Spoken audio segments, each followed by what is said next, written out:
You are listening to Art of War, the new Negus manual, written by Mutulu Ekundayo and Sun Tzu, published by Ill-Resistant Society Multimedia Group. Dedicated to the Highball family, the Tunstall family, and to all those that continue the fight for Black liberation. Velvet Glove, Iron Fist, The Contemporary Art of Modern Warfare, Part 1. Preface. The Contemporary Art of Modern Warfare. Fear is the body's natural response to a challenge or a life-threatening obstacle. Though very real, fear is rooted in illusion. In the mid-temporal lobe, the emotional center of the brain works unilaterally in conjunction with the long-term memory storage, weighing the risk of punishment and reward as it affiliates itself with the individual's personal experiences. The ancient mystery of fear can be solved in the face of adversity, where we learn to process this emotion in a healthy manner. One unsuspecting spring in my city of Indianapolis, Indiana, on May 7th, 2020, IMPD officers pursued a young man named Rashawn Reed on foot and savagely executed him while he was on Facebook Live. 13 gunshots sound off after he was tased and on the ground. A second later, 2 additional kill shots were all recorded. Welcome to the contemporary art of modern warfare, where public executions are commonly filmed for public viewing on mobile devices. The police are trained. They have orders. When they arrived, they did so tactically. They positioned themselves tactically. They knew that a protest would come. They were ready and they had orders. The people filled the streets in an emotional rage, wanting justice for the murder of Mr. Reed. The officers stood watching, even laughing at times. Emotions ran high as a few community leaders fist fought in front of the tickled policemen. In the days following, the people poured out into the streets demanding justice and yelling profanity at the police officers. The situation apexed and disappeared just as suddenly as it arrived. You might have seen a few protesters rallying for a friendly honk now and then, but the situation had began to simmer down to a slow boil, at least until the coroner reports were released. Since the civil rights era, authority figures have not altered their tactical positioning much. This tells me that clearly Black people are present, but are not present and ready for duty as it applies in the 21st century. Our zombie-like reflexes march faithfully to the front line of a battle, with emotional response stepping in harmony on its left flank, using the same mechanisms of protesting and marching that our elders used with no significant outcome. It could be argued that no plan against an organized military force would prosper. They are far greater organized. They have greater technological capabilities, and they are armed and ready to go. My intrigue with war strategy is that there is no set formula for success. The art of war speaks about 6 different terrains, the advantages and disadvantages of each, and capitalizing on opportune moments to attack or retreat from your enemy. Since the age of 9, I've studied martial arts and sciences. All of my studies, from the Hagakure, the Book of 5 Rings, The Art of War, The Prince, and 48 Laws of Power, among other classics, have taught me a deep appreciation for the strategists. So I was beside myself watching the underdeveloped leaders mobilize average citizens with uninspired Maoist regurgitations and antiquated 70s chants. They pridefully go back to their homes with their chests pumped out for the applause they receive. The only thing accomplished was successfully standing in the shadows of great men that protested injustices in the same exact way 60 years ago. Our ancestors used the resources that were available to them. They tried sit-ins, peaceful protests, and marches so that their progeny didn't have to suffer the hardship of being attacked by the racist police forces. Their moves were planned, and they all unified under the banner of liberation. They looked at roadmaps to understand the layout of the land, as to not be totally clueless to their enemies' advantages and disadvantages. One of the most popular African leaders during the civil rights era draws his sharpest criticisms from the generations that preceded him due to his peaceful protests. Martin Luther King Jr. led a nonviolent fight for freedom inspired by the principles of Mahatma Gandhi. America has not evolved past its civil unrest. Black man has not evolved from pleading and trying to show the white man that we're not that bad if you get to know us. Black lives matter, right? May 25th, 2020, in Minneapolis, Minnesota, an unarmed Black man by the name of George Floyd, who was 46 years old, was suffocated to death in an assault led by 4 white officers. For 8 minutes and 46 seconds, Officer Derek Chauvin held his full body weight on Mr. Floyd's neck until he eventually died screaming for his mother. This was the straw that broke the camel's back. Every state in America erupted into violent protests and rioting. Indianapolis was once again called to action. Friday, May 29th, after the malicious IMPD officers shot tear gas into an audience of peaceful protesters, riots began all over the city. Ground zero for the most carnage and destruction was Sailor's Monument. Confusingly, I watched as the community rushed to be pelted with rubber bullets, tear gas, pepper balls, and live ammunition. If you shot a police officer with a rubber bullet, there would not be a rubber bullet shootout. The officer is going to kill you where you stand. If you attack an officer with tear gas or pepper bullets, there will not be a tear gas and pepper bullet fight. The officer is going to kill you where you stand.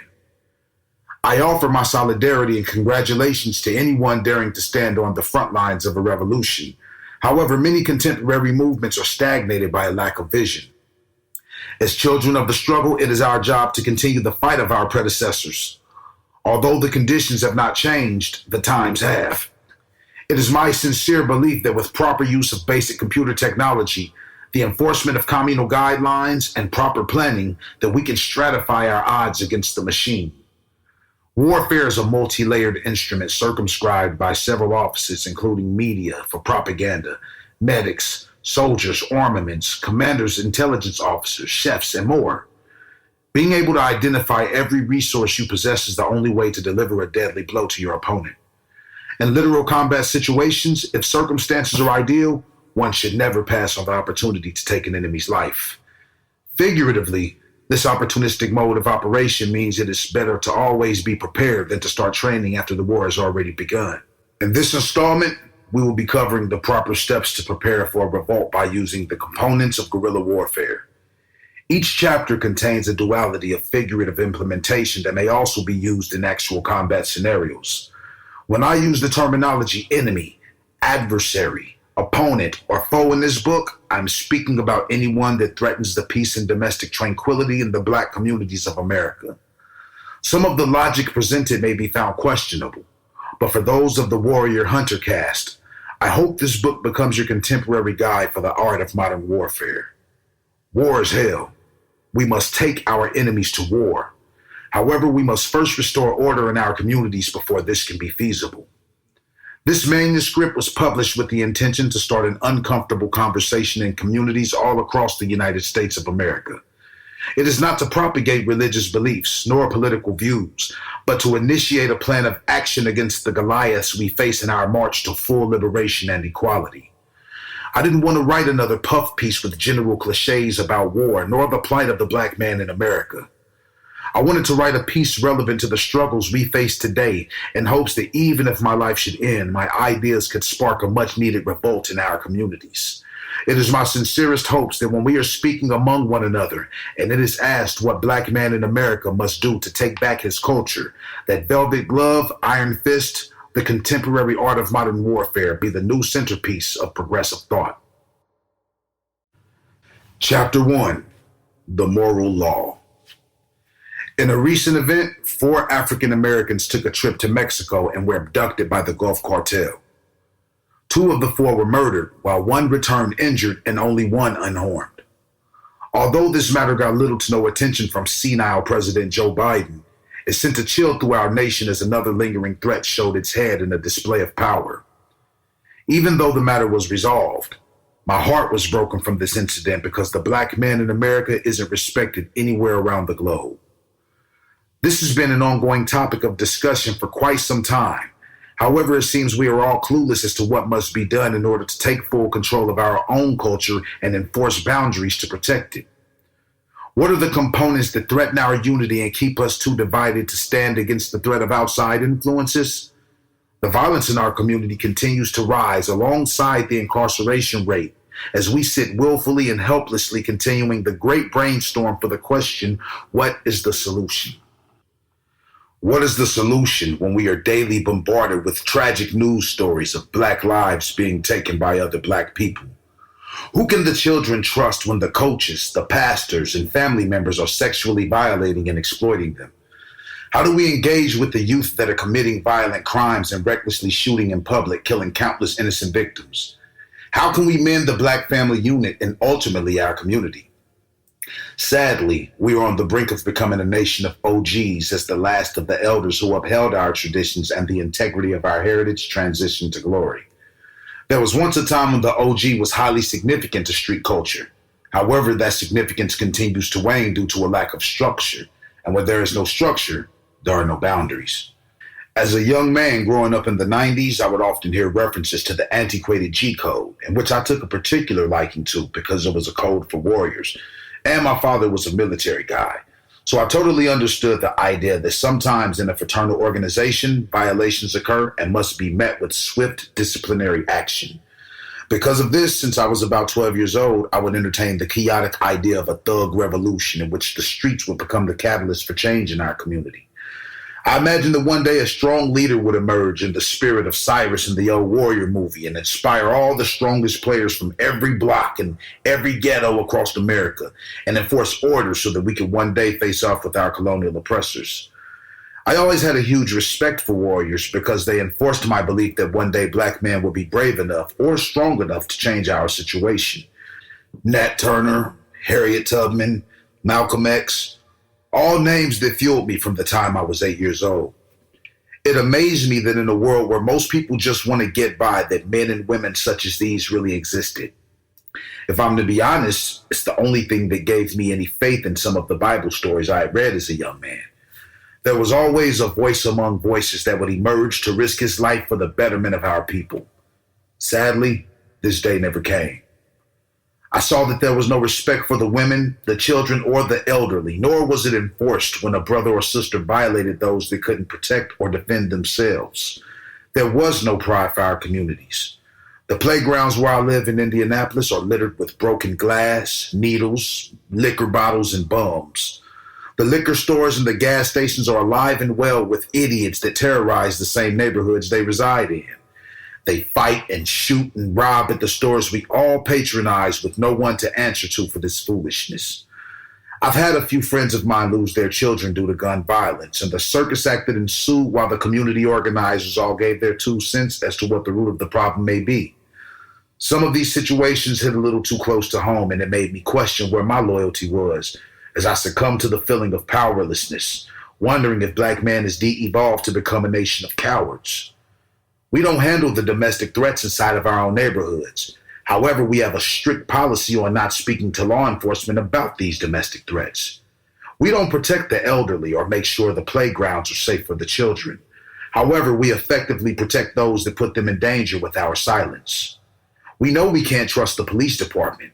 However, we can't seem to police ourselves effectively enough to keep them out of our communities. The romanticized G-code seems to be a thing of the past, and snitches aren't getting stitches anymore. Besides that, it was never designed to make the African American community stronger, as it only applied to a small percentage of its denizens. Whenever I hear an older gentleman refer to the G-code as a solution for regaining control of our streets, I tend to not take them as serious nor educated. In brainstorming, I'm always brought back to that thug revolution I visualized as a young man. I play it out in my mind as I study videos of infamous gangsters and historical men of power. Among my favorites are great men like Lucky Luciano, Huey P. Newton, Fidel Castro, Idi Amin, Frank Lucas, and Marcus Garvey. Depending on whose account you're listening to, these men are all loved and hated by many for their contributions to empowering their people. The mind-bending truth that one man's villain is another man's hero stands at the vanguard of my ruminations. There is no justification for ignoring the in-house transgressions that beset our communities if progress is the mission. It's impossible to accurately prepare yourself against any foreign threat when your tribe is fighting among one another. Therefore, we must establish order. For further clarification into my position on the matter, I will use the outlines of what I call jungle justice. Jungle justice is tribe mentality and protecting our cultural heritage by teaching the ways of our elders in word and in deed. Long before wealthy record executives saw financial promise in exploiting the colorful world of hip-hop, African American culture was known to be one of pride and civility. African American culture respects the elderly, honors the ancestors, and teaches the children. African American culture is a culture of ingenuity, perseverance, and love for our people. The popularity of urban music and entertainment has sadly spearheaded the path for street life to unanimously take credence as representative of Black culture. Jungle justice is an iconoclastic approach to taking back our communities because it separates the wheat from the chaff in creating a protocol that outlines an acceptable code of conduct for the members of our community. The village can only be as strong as its weakest constituents, and in order to restore order, it must not be allowed that a cancer should thrive peacefully among us while we all pay the price. I'm not in much opposition of our community's criminal element if it's under control. Wherever there are written laws, outlaws will be present to break those laws. However, that doesn't negate an outlaw's responsibility to protect and uphold the integrity of his community. Anyone that has sold drugs, committed a violent crime, robbed, or victimized owes a societal debt to the streets they once terrorized, and that must be paid in service to said community. Anyone that poses a threat to the African American community, regardless of culture, affiliation, or ethnicity, should be held accountable for their actions and properly reprimanded according to the level of their misdeeds against the collective. In the first chapter of Sun Tzu's The Art of War, entitled Laying Plans, he states, "The art of war is governed by 5 constant factors to be taken into account for one's deliberations. The moral law is the first of these constant factors mentioned." What is the moral law? To be concise, the moral law is the general consensus for what constitutes as acceptable or politically correct. In the causation for jungle justice, there should be a dual consensus to consider. The first consensus being of the state, and the second being of the people governed by said state. However, my subjective view holds that we have handed over Black power to white men and have fully submitted to the moral law of the state. In a bizarre case of irony, the Black man in America is constantly at war with the state, which writes and enforces the law. I always say the average Negro respects signs and fences. Written authority and systemic barriers enforced to prevent him from leaving the comfort of a life that he has grown to be content with. The current climate capitalizes on the growing marijuana industry while simultaneously jailing and imprisoning its citizens on marijuana-related charges. The corrupt and divisive code of our oppressor can't be trusted to enforce policies that would enrich our community. And as we are being attacked on all sides, we must consider the second of Sun Tzu's factors in determining the conditions for laying plans. Heaven. To consider heaven as a factor is to consider the time of day, the season, the weather, or the atmosphere. For example, recently the doomsday clock was moved up to 90 seconds before midnight as tensions among world powers heightened in preparation for World War III. The new Jalisco cartel threatens to encroach American states as hostilities rise on the Mexican border. Russian submarines are reportedly surrounding the continental United States even as I ink these observations.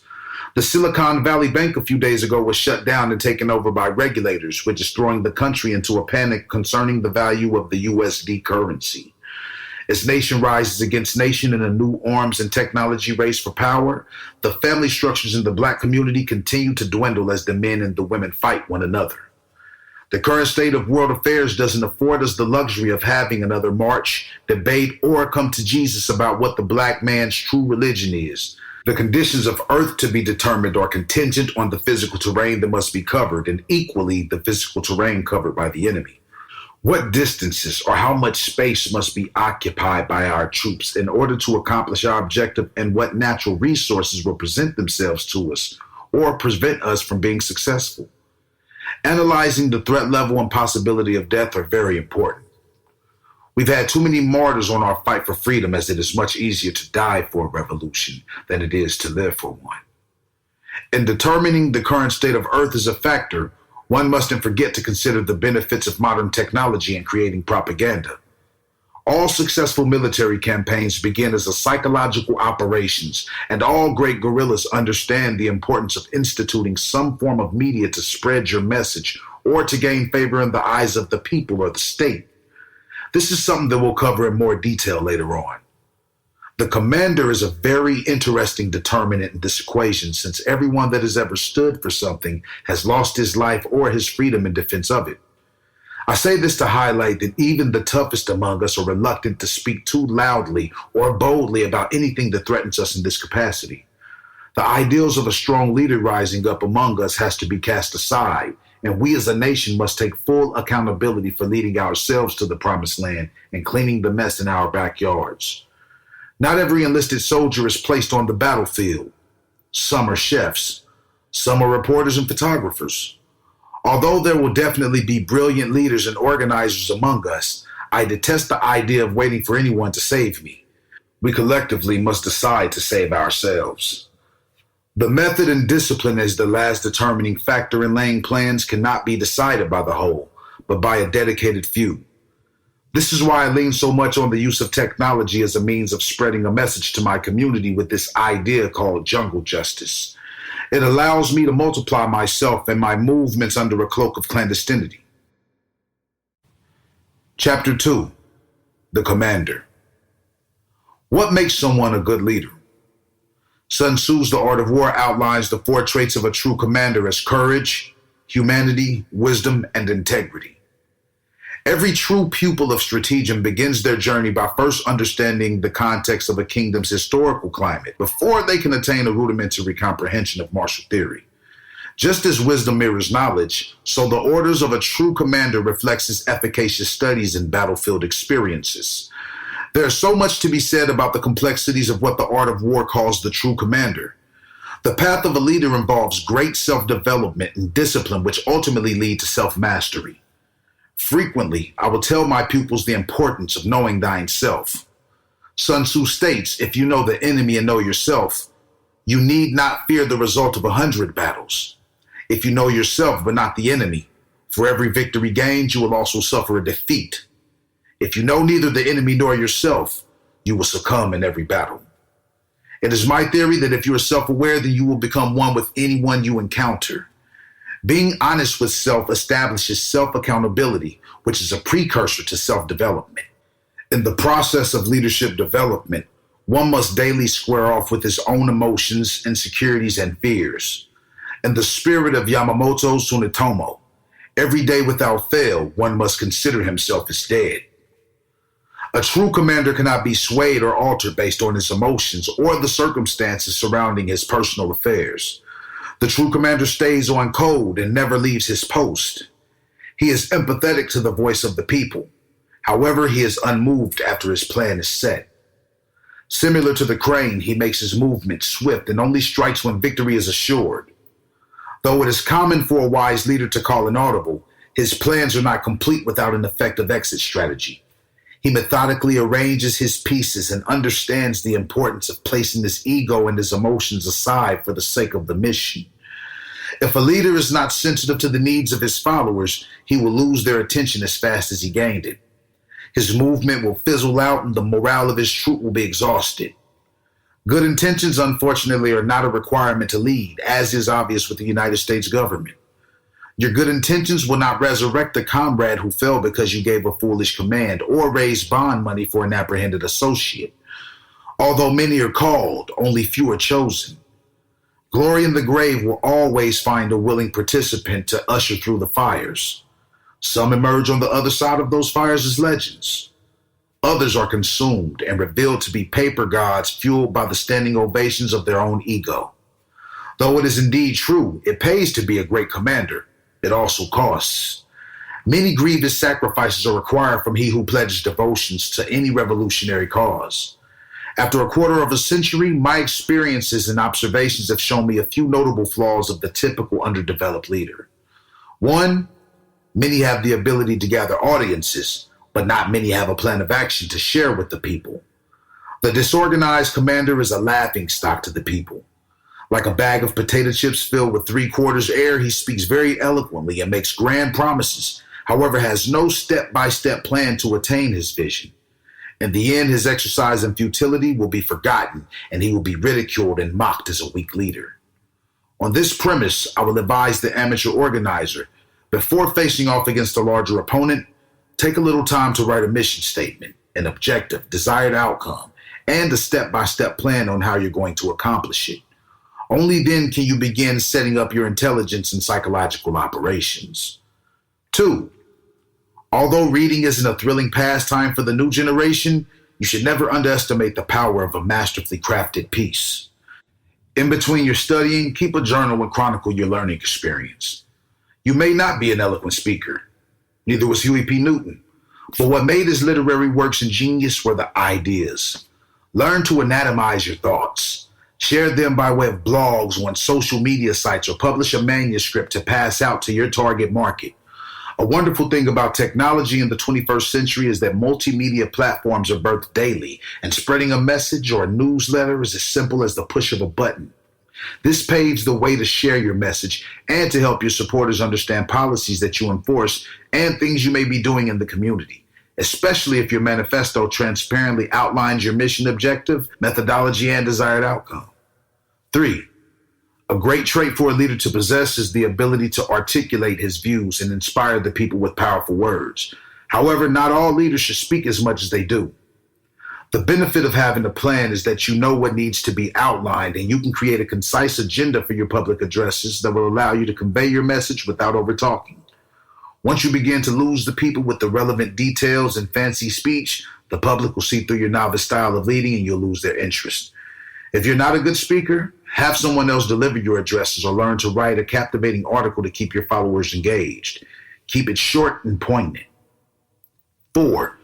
You cannot lead with a weak, submissive stance.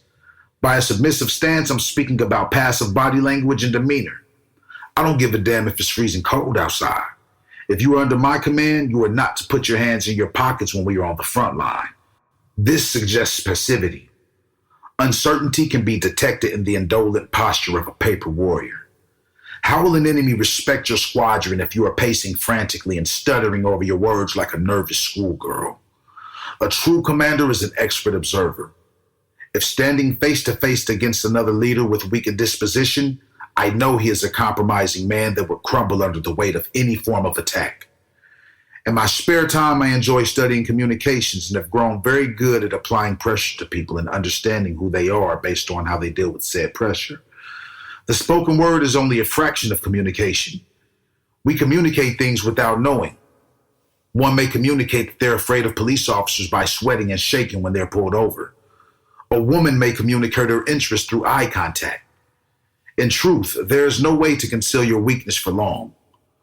Only through intense focus on death and the possibility of dying in various ways by the hand of your enemy daily will you train yourself to be still in the face of mortal danger. If your heart is not truly prepared and you are using the battlefield as your training camp to be a soldier, you're in over your head. Stop being so easy to acquiesce or to sit down with the enemy. This is not how you conduct a revolution, and it does not set well with the interests of the community. Revolt, rebel. A true commander is a leader in every facet of the word.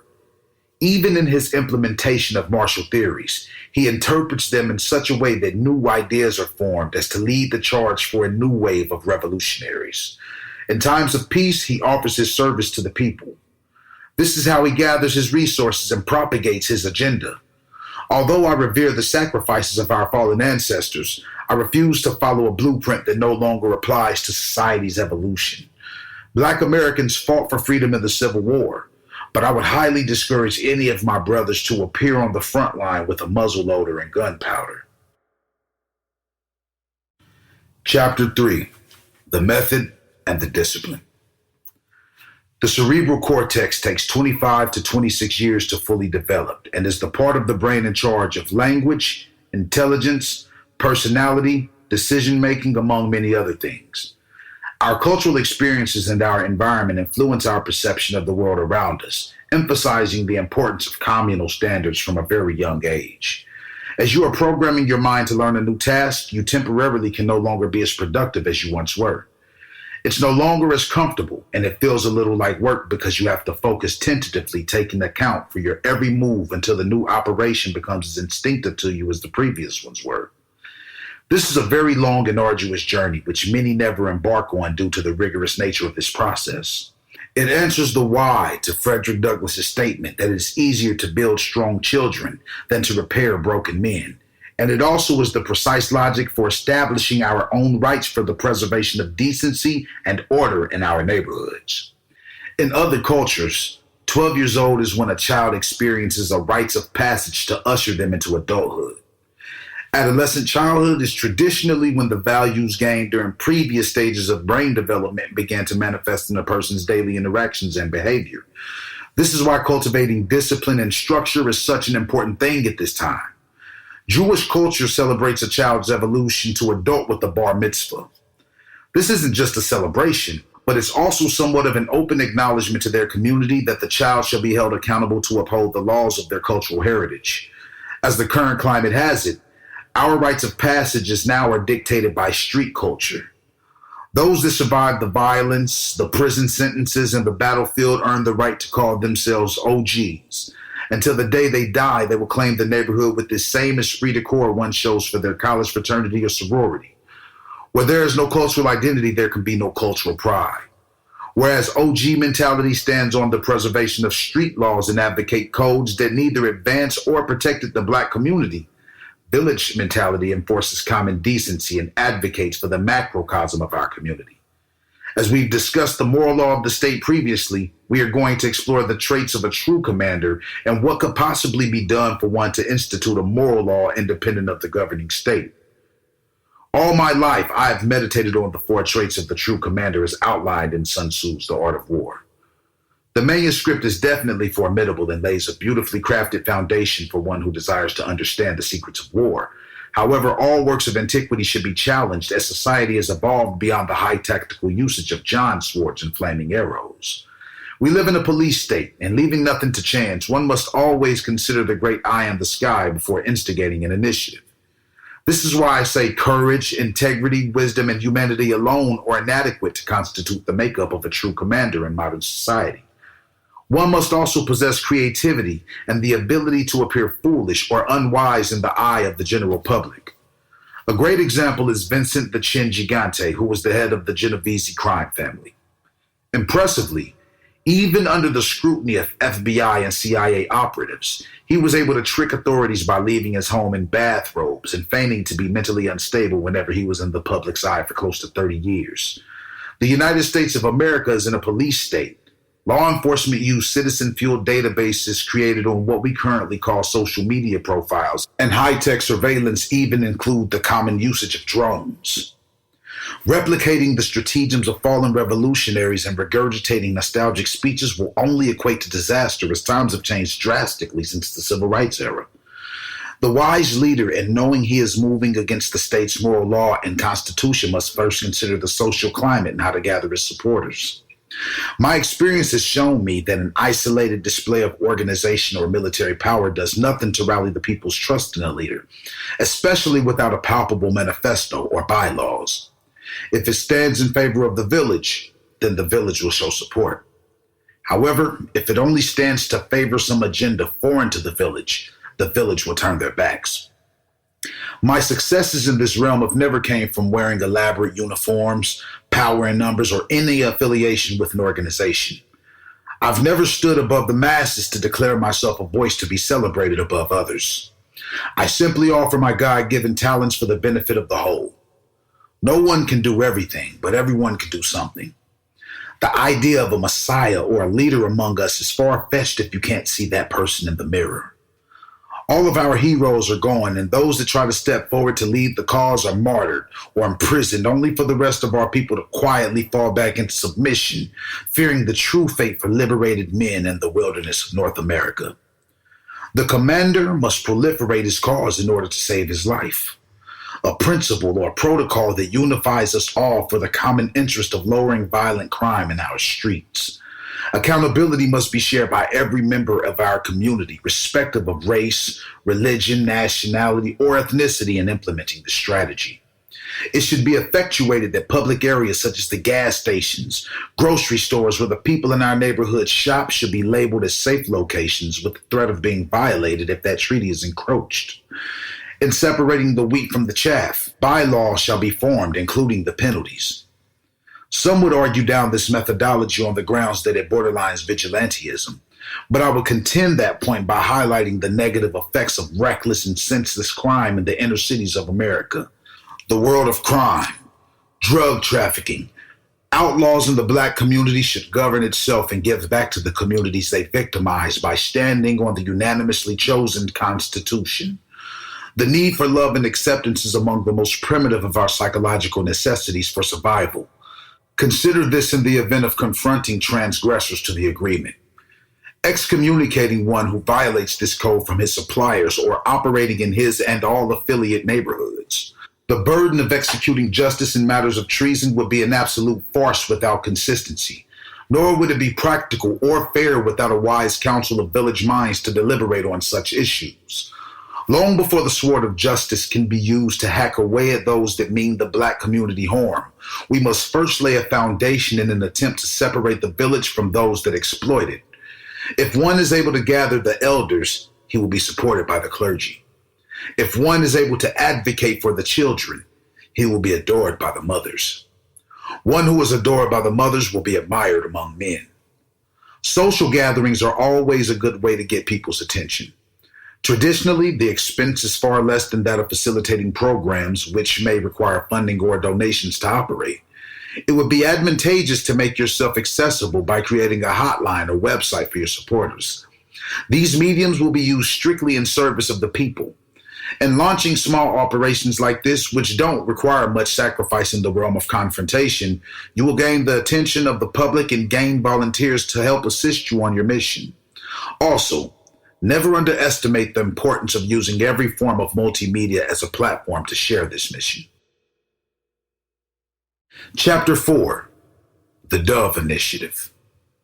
In my early years, I've made several attempts to create a disciplined army with an iron fist.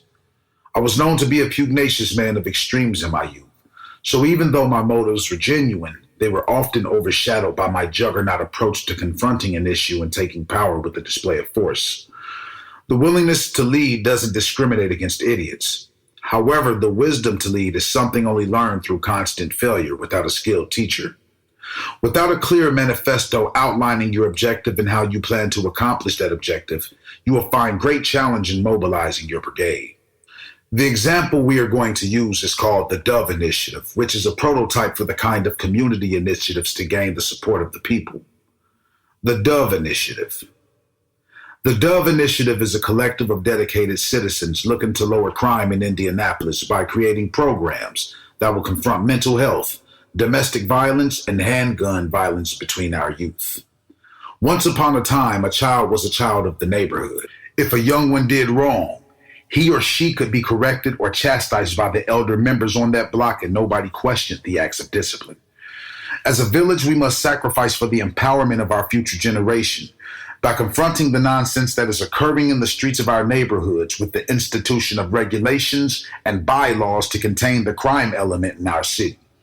We seek to dry up the blood of our youth that soak the pavement of the city. The mission. We seek to serve and empower the people of the city of Indianapolis through the creation of a carefully organized presence devoid of chaos. Our organized presence and implementation of a practical solution for crime prevention will quiet the streets, making way for programs and constructs that will create growth. The objective. The Dove's objective is to reclaim our communities through the unified implementation of communal ground rules in fighting the epidemic of gun and domestic violence that is plaguing our families. Mandates of the Dove. We are ordering that there will no longer be a passive tolerance of the execution of Black men by any bullet fired from any gun. This means the police force will not murder our boys and men, and we will no longer sit by and watch our boys and men murder one another in our streets. We are hereby commissioning all of the brothers and sisters of all ages to discourage the retaliatory actions of their friends and family, if and when they have lost a loved one to gun violence. No one in this city should be bringing physical harm to the men and women in our community. We are creating a communication platform founded on the safety and security of anonymity that will allow citizens to call and speak with qualified counselors who can guide them through ways they can assist in preventing crime in the city. We are forming an initiative that will infiltrate our communities with positive actions in full force, heightening the awareness of our need to stand in unification and create a presence that cannot be shaken nor broken by any entity. We will be the powers that be in our city. We will no longer tolerate domestic violence in our homes. There will be no living in fear.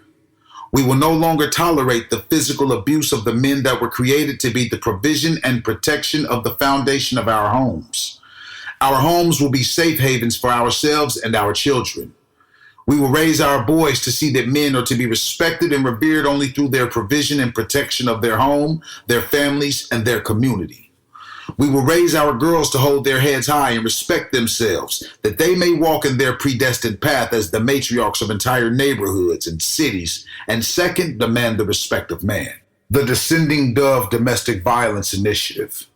There will be a hotline number for people to call when they require assistance. We seek to have the backing of enough volunteers experienced in the fields of treating trauma and PTSD or counseling. Anyone assigned to the hotline number should be available to answer all incoming calls for the duration of that shift. We will establish a team of men and women who are ready to move in a fast and efficient fashion as an organized front to remove this woman and any children from the home with the goal of zero violence occurring. Phone call protocol. Is your life in danger at this moment? Is your abuser in the home? How can we help you? Be ready to give referrals to resources to assist in any problems that may be heightened by the acts of violence occurring in the home. Ask if the abuser would be willing to rectify their behavior by enrolling in the Dove's rehabilitation program. A tribunal that includes the abuser's father or mother, significant other, children, and women from the city who have survived domestic violence to share their stories of empowerment and victory over their abuser.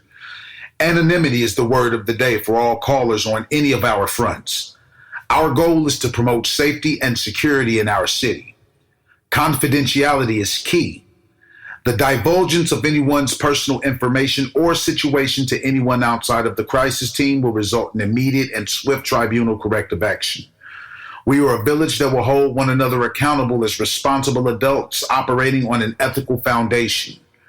We request that the community become hyper-vigilant in establishing a demand for IMPD transparency by way of submitting the names, badge numbers, and or photos and videos of all officers who abuse their authority. These reports shall be made 100% anonymously unless the citizen wants to be named. We will form a network database of the terroristic behavior of the police in this city. This includes officers who stand by and do not take action against their fellow officers when acts of terror are being committed. Their job is to control crime, especially if the criminal is a fellow officer. We will no longer allow the IMPD to operate on a racial and economic oppressive front in our communities. This will most assuredly be agitation to the officers who are guilty of these behaviors in our city. However, we will demand greater accountability from IMPD officers. We will make them fully aware that we are no longer tolerating the lawless and senseless bloodshed of the men, women, and children in this city. Anyone that terrorizes the Black community is an enemy to the Black community. Despite our many differences, we can and will come together to define community as common unity. Nothing is greater than the mission of taking our streets back and creating a haven where our children can flourish and thrive. Every heroin, fentanyl, meth, and cocaine dealer, every violent criminal, thief, or sexual deviant is an enemy to our progress. So it shall be stated that no man shall provide any harmful drug to any child in our community for consumption or to sell. Any place where the village congregates shall be declared safe zones, including, but not limited to, the parks, playgrounds, libraries, schools, or any institution of learning, church, mosque, or any event where the masses are gathered. We, the village, will demand that everyone in our community hold their loved ones accountable. We will move on a unified front in excommunicating any threat to the domestic peace and tranquility of our community's members according to the codes written in this manifesto. There will be zero tolerance for subpar treatment from any business owner in our community. We will demand that ethnically owned small businesses employ members of the immediate community the business is located in. If these demands are not met, we will shut these businesses down. If we receive reports of any business in our community mistreating the people, we will come and speak with the owners one time only as a warning. A citation will be issued that demands corrective action be taken and their oppressive behavior stopped immediately. If further reports are received, the entire operation will be shut down and we will not stop until the business relocates to a neighborhood that will accept that type of behavior, not in our community. We will hold all parents accountable for knowing where their children are and what they are doing. All men do not know how to be a man, and all women are not born to be mothers. It is time for us to guide, nurture, protect, and love our city and the men, women, and children who live in the homes surrounding our home. In most battlefield scenarios, the warriors are only engaged in active combat for a fraction of the time. Warriors are predominantly the servants for the people they protect, carrying rice, serving food, or playing games with the neighborhood children of whatever place they decide to occupy. To lead the charge for your cause, it is necessary first to lose yourself in service to the people. The prospect of engaging someone in combat is terrifying for your average person, which is why men enlist. Soldiers aren't born. They're created through strict discipline and intense training, and as the saying goes, it is much easier to catch a bee with honey than it is with vinegar. Show kindness and compassion to the people in which you serve, and they will pledge their allegiance to you in submission to your leadership. Cultivating discipline requires more than a stern hand and authoritarian mentality. Those under your charge should be acknowledged for dedication and service. However, never shower anyone with praise. This will create tension and rivalry within the ranks of your troops. Unite them with war games and never pass on the opportunity to strengthen their bond in service to the people. Just as the main protagonist of the famed blaxploitation film Spook That Sat by the Door utilized his military training and knowledge of CIA operations to wage war in the streets of Chicago, we must make good use of every resource we have to make ourselves stronger and build our nation while all foreign threats remain unwise to our mission.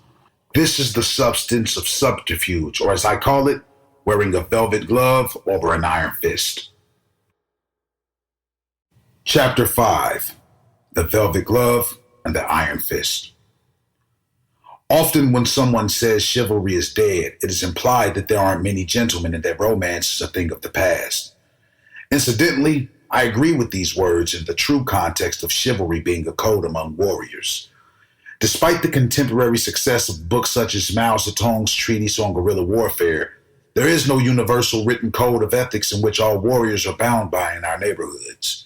The true code of the warrior can never truly be articulated as it lies in the mystery of his self-discipline. This is why the velvet symbolizes not only the art of subterfuge, it applies to the open results of silent work and dedication. Velvet is adored for its beautiful drape and shiny appearance. It has a uniquely soft and smooth texture. For these reasons, I refer to the velvet glove as it symbolizes the art of becoming palatable to those you are attempting to reach through servitude. Connect with organizations that directly confront vital issues in your community. The warrior creates programs that provide the impoverished youth opportunities that would not traditionally be available. Just like a coach, the warrior instills discipline and the benefits of hard work using sports and the arts as a medium. Any plan for reform implemented by the people will be likened to a pyramid that takes generations to build. In another unpublished rumination of mine, I said on the subject matter, it is the zen of losing oneself in service to others. It is calm in the eye of a deadly storm, likened to the window of opportunity when your enemy is reloading his weapon or evading your offensive. It is wise counsel. It is kindness. It is daily prayers and reverence to the ancestors. It is learning to control your mind through moderation and starving your flesh in times of abundance. It is a death grip over a thorny rose. It is pouring libations and burning incense. It is the way. It is simply saying hello. It is the beauty of overcoming. It is a display of good sportsmanship and a breath of fresh air. It is order out of chaos and the fight for peace. It is guidance and discipline. It should be taught that all warriors find a Zen hobby to balance their training in martial arts and sciences such as writing, painting, or yoga. It will be to your advantage to cultivate your disciplines with scrupulous dedication. For the modern warrior, I would advise awakening no later than 5 a.m. if possible. A person is only as strong as their routines, so make a lifestyle of morning prayer, water, exercise, training, and meditation. Keeping a journal would also be to your advantage. Comfort is counterproductive. One dedicated to a cause must dedicate his whole life to mastering his disciplines. In the beginning, this will be a challenge, but cultivate the mentality that every day is day one.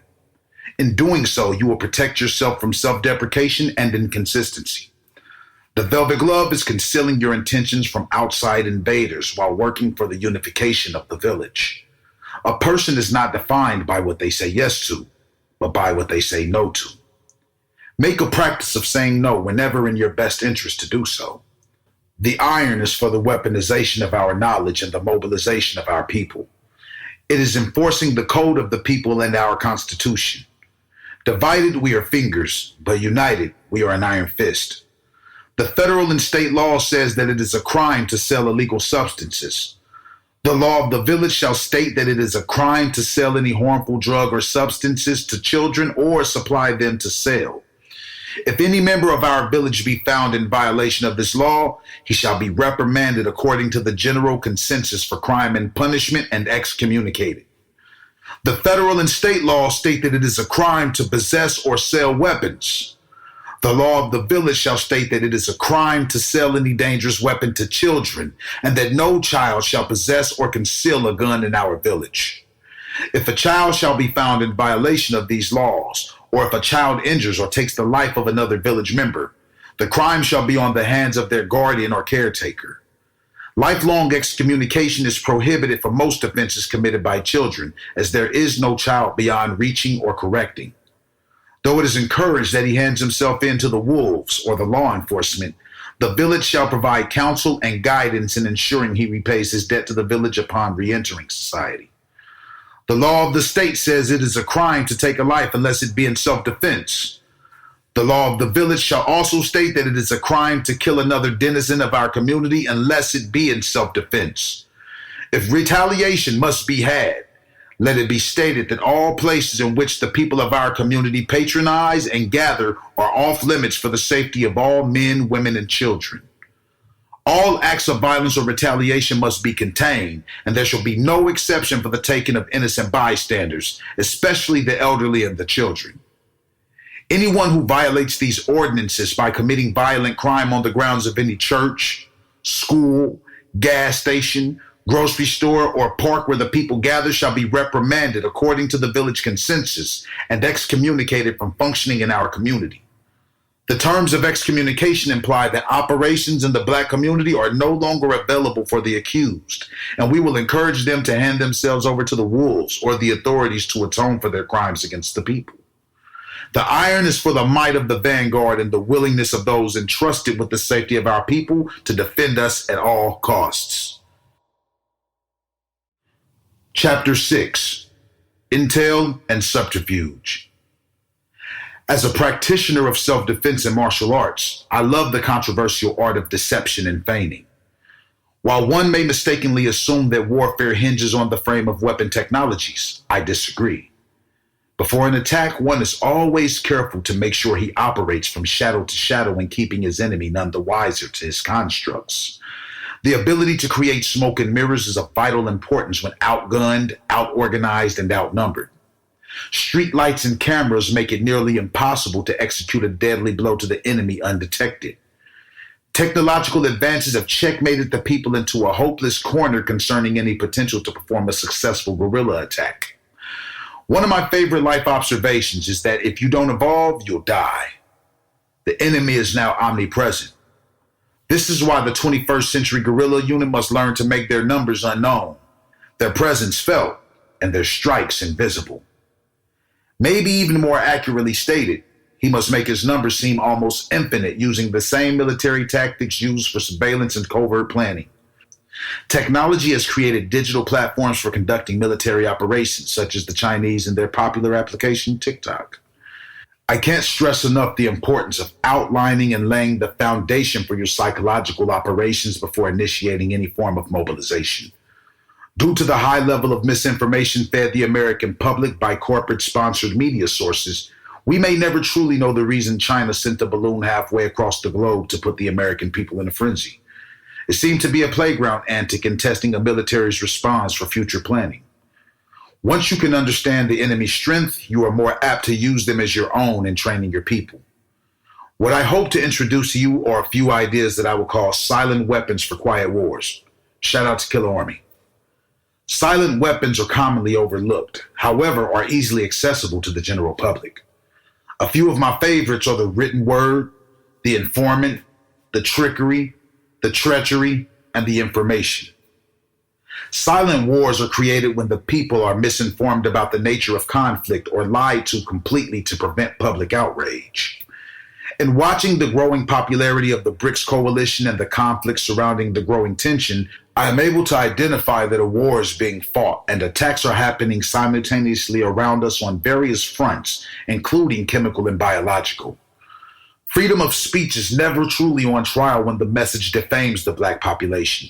However, as seen using the example of Brother Ye, an unkind word about other cultures or races would definitely be quenched and penalties would ensue. If one speaks too freely about cartels, there will be consequences to pay. There is no culture save the Black man that goes without representation on an international scale when we are attacked or disrespected. The new commanders for our cause will be iconoclastic in defending the integrity of our race. The information age set precedents for the digital era. Elaborate surveillance systems govern the every move of the public, and social media websites function as databases for law enforcement. The government is the invisible eye, so always be mindful not to corner yourself into an ambush. The informant is also one of the most complicated and cunning figures on the chessboard. Keep in mind that self-preservation is the first law of the jungle, and an informant will always do what is necessary to keep his freedom, even if that means betraying his friends. Never make company with one who is questionably a traitor to the cause of the village. To give away the secrets of organization and infrastructure is high treason and should be met with excommunication and whatever disciplinary constructs the people have established by consensus. The trickery is a veil of illusion used by the people to gain control of a standoff situation. Imagine if the people invoke their collective power to gather in unsuspected places or not to gather at all when expected to do so. My view on peaceful protesting is that it sets aflame an open view of the public. When the masses revolt without a plan, their revolution will fade away in the blink of an eye. Silence is a veil. Misinformation is a veil. If timed properly, a veil of illusion presents the perfect stage to invoke the element of surprise. The treachery is best followed after a veil of silence or a veil of misinformation. This is a sucker punch to the testicles of an enemy who has grown to underestimate the people as cowardly. Similar to playing opossum, when the oppressor least expects it, the treachery is a psychological or literal guerrilla strike to daze your enemy and leave them lost in a temporary mist of confusion. The information is a little bit more complicated. All recon on the adversary should be stored in a journal or an encrypted database. Study the enemy and learn their ways. During peacetime, it's pretty easy to people watch and eye out normal patterns and operations. The digital age presents a new platform to evolve our guerrilla tactics. Propaganda has always been one of the most effective tools in the arsenal of a guerrilla strategist. It is important to keep the people informed as humanly possible without compromising intel that could be used to your enemy's advantage. Expert strategists also understand the importance of information. Why some consider it wrong or immoral to use dissension and misinformation to cause chaos within the ranks of an enemy is beyond me. However, this was a divisive tactic used by the Central Intelligence Agency's J. Edgar Hoover in causing dissension between the leaders of the Black Panther Party during Operation COINTELPRO. Ethics come into question for some. However, the success rate of suggestive thought is undeniable. Every day, the American people are inundated with poorly reported pieces reported by the corporate-owned media stations. To see your enemy and know him is a part of the complete education of man. Marcus Garvey. In The Art of War, Sun Tzu states that when you are weak, you must make your enemy think that you are strong. When you are strong, you must make your enemy think that you are weak. When you are many, you must make your enemy think that you are few. When you are few, you must make the enemy believe that you are many. Let us use again the example of summer 2020. In Indianapolis, Indiana, the focal points of law enforcement perimeters follow Mile Square, which is 6.5 square miles edged off by North, East, South, and West Street. If you've never noticed, Monument Circle geographically is the center of an X created by Massachusetts Avenue northeast of the circle, Virginia Avenue southeast of the circle, Indiana Avenue, which is northwest of the circle, and Kentucky Avenue, which is southwest of the circle. In the original design, the Indiana State House on Capitol Avenue was located in the center of it all. Today, right behind the State House on Ohio and West Street is a fire station that was used as a hub for their tactical assault on the angry protesters. With the help of IUPUI campus security, they were able to push the people into a centralized location in a wave of 5 or 6 steps with tear gas, rubber bullets, and live rounds. Their hub on West Street enabled them to use Miles Square as the stronghold to squeeze the protesters into a brutal attack just east of Monument Circle. Helicopters patrolled along the X and around from the skies to keep everyone at bay. In a generation of video gamers and articulately scripted warfare games, it is a surprise that not many soldiers made a priority of studying the enemy instead of playing into his hand without wise counsel or reconnaissance. The basic principles of guerrilla warfare encourage keeping the adversary under surveillance and even infiltrating him if possible. This is how you are able to create a snare of your enemy's advances. In 2020, there were 1,700 IMPD officers and 250 citizen officers in the city of Indianapolis. With the police force focusing their efforts in this general location, opportunities are born to spread them thin by setting fires and attacking on the outskirts of their perimeters. The night of Saturday, May 30th, when all the malarkey began, they traveled in groups of 4 to 5 squad cars and 2 on the outskirts of their perimeters around Miles Square. In a wave of 5 or 6 steps, they made their advance on their suspecting protesters with an old technique called kettling, as they were pushing the people onto the east side of the Soldiers and Sailor Monument and concentrating them onto Ohio and Pennsylvania. Bankers Life Garage and the observatory at the City County building provide excellent high terrain for spotters and snipers. All this data is pertinent to the guerrilla and easy to attain with a little reconnaissance. It is impossible to use the art of deception at its maximum potential once you've already walked into a plan set by your foe. However, an expert chess player thinks 8 moves ahead. In my years of training, many of my instructors have quoted the words, "Take whatever you can get." If the people had coordinated, the concentrated population of protesters would have provided the perfect opportunity to distract law enforcement by attacking historical landmarks such as the James Wickham Riley home, or use random fires around the city as a way to overwhelm the police department. As the saying goes, my people perish for lack of vision. Since the cathartic gathering came to be as a result of reactionary community outrage, there was no mission or endgame to guide the populace outside of destroying public property. Chapter 7. Big Tree, Small Axe. It is important that when rallying your people to make your objectives reasonable. You do not want to start your objectives with gargantuan tasks that make victory elusive or commit to a long drawn-out campaign. On the subject of guerrilla warfare, one must consider the roots. The people would form little militia groups that would use whatever weapons they were able to find and cultivate their attacks based on their strengths. They were elusive in order to conceal and work around their weaknesses, while simultaneously appearing greater in numbers and might. One error of the unexperienced leader is that he often leads his people on campaigns that will produce no results within their lifetimes. As stated in the preface, you cannot sway a soldier who has been given orders. Even if you manage to appeal to his kind senses, he will never rebel against his brothers. The compromised leader being used as a pawn to infiltrate a movement will often disguise his ill intentions by leading initiatives that have no immediate impact in their community. Compromising doesn't just pertain to the enemy, but even compromising to the agenda of another leader or organization. When a situation demands immediate action and reform, it is important to center your efforts on attaining easy-to-accomplish goals and to rally the community to vigilance through servitude. Just as a team binds its gladiators through practice, so must the 21st century guerrilla strategist strengthen his warriors through training and working together. There is no set geographical location for the communal plagues of violence and domestic unrest that divide us. There is also no geographical location that constitutes one as a member of the village. We unite in accordance with upright principles and an outrage of the bloodshed in our inner city streets.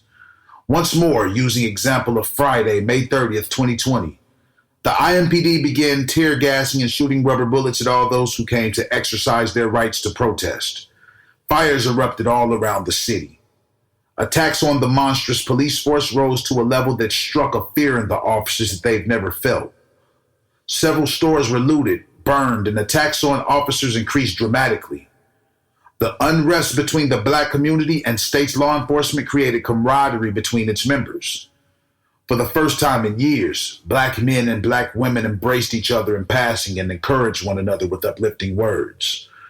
One could understand the emotional charge of fighting back. Making a very clear and bold stance in response to police brutality was an empowering charge that would come with dangerous ramifications in the following nights. Everything seemed so simple. The people were fearless. They knew they would face danger in the form of combative policemen, but they weighed the cost and decided that the fight must continue. As the great Mongolian conqueror Genghis Khan once said, "A man's greatest joy is crushing his enemies." The exhilaration of revenge is beauty only comparable to making love for many warriors. But before we can cogitate about waging war on our enemy, we must identify who the enemy is and consider their mode of operations. It is too often that we are bombarded at all angles with threats to our well-being. So it is most important first to pin down the most immediate threats or the greatest hindrance to attaining unity and living peaceful lives. Once this threat is identified, there must be a practical plan of attack to wage war. If under pressure from an invading military force, one must gather arms and fight for his or her life, even if ill-prepared. If the nature of the threat has been ongoing for years, then endure and make your plans in secret. The precepts for jungle code thrive on the accordance of its denizens and the enforcement of the village law. The reactionary guerrilla is never at a loss for distractions, making it of utmost importance that one strike first and strike with precision. Refrain from the dreaded slugfest, fighting force with force and blow for blow by remaining unseen if these at all the expertise of your militia.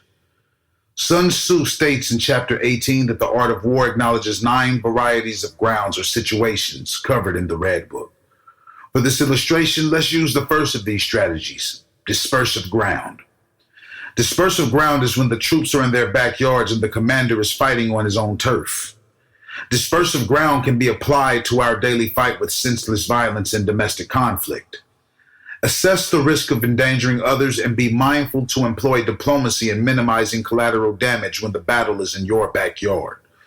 Conceal the cause of your movement until the foundation for your operations are laid down securely and your people are ready to commence. When the people are activated and ready to move in a way that demands results, we are definitely a dangerous force. The Art of War by Sun Tzu, translated by Lionel Giles, Part 2. Chapter 8, Laying Plans. Sun Tzu said the art of war is of vital importance to the state. It is a matter of life and death, a road either to safety or to ruin. Hence, it is a subject of inquiry that can on no account be neglected.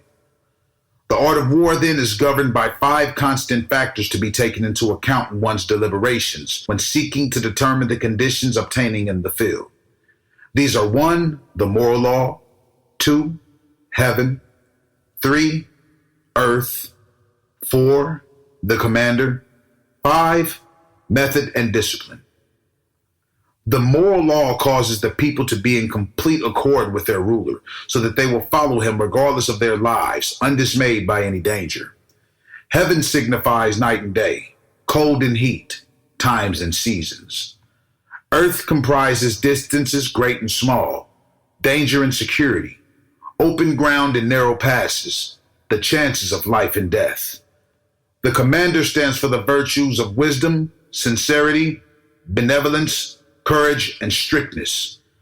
By method and discipline are to be understood the marshaling of the army in its proper subdivisions, the graduations of rank among the officers, the maintenance of roads by which supplies may reach the army, and the control of military expenditure.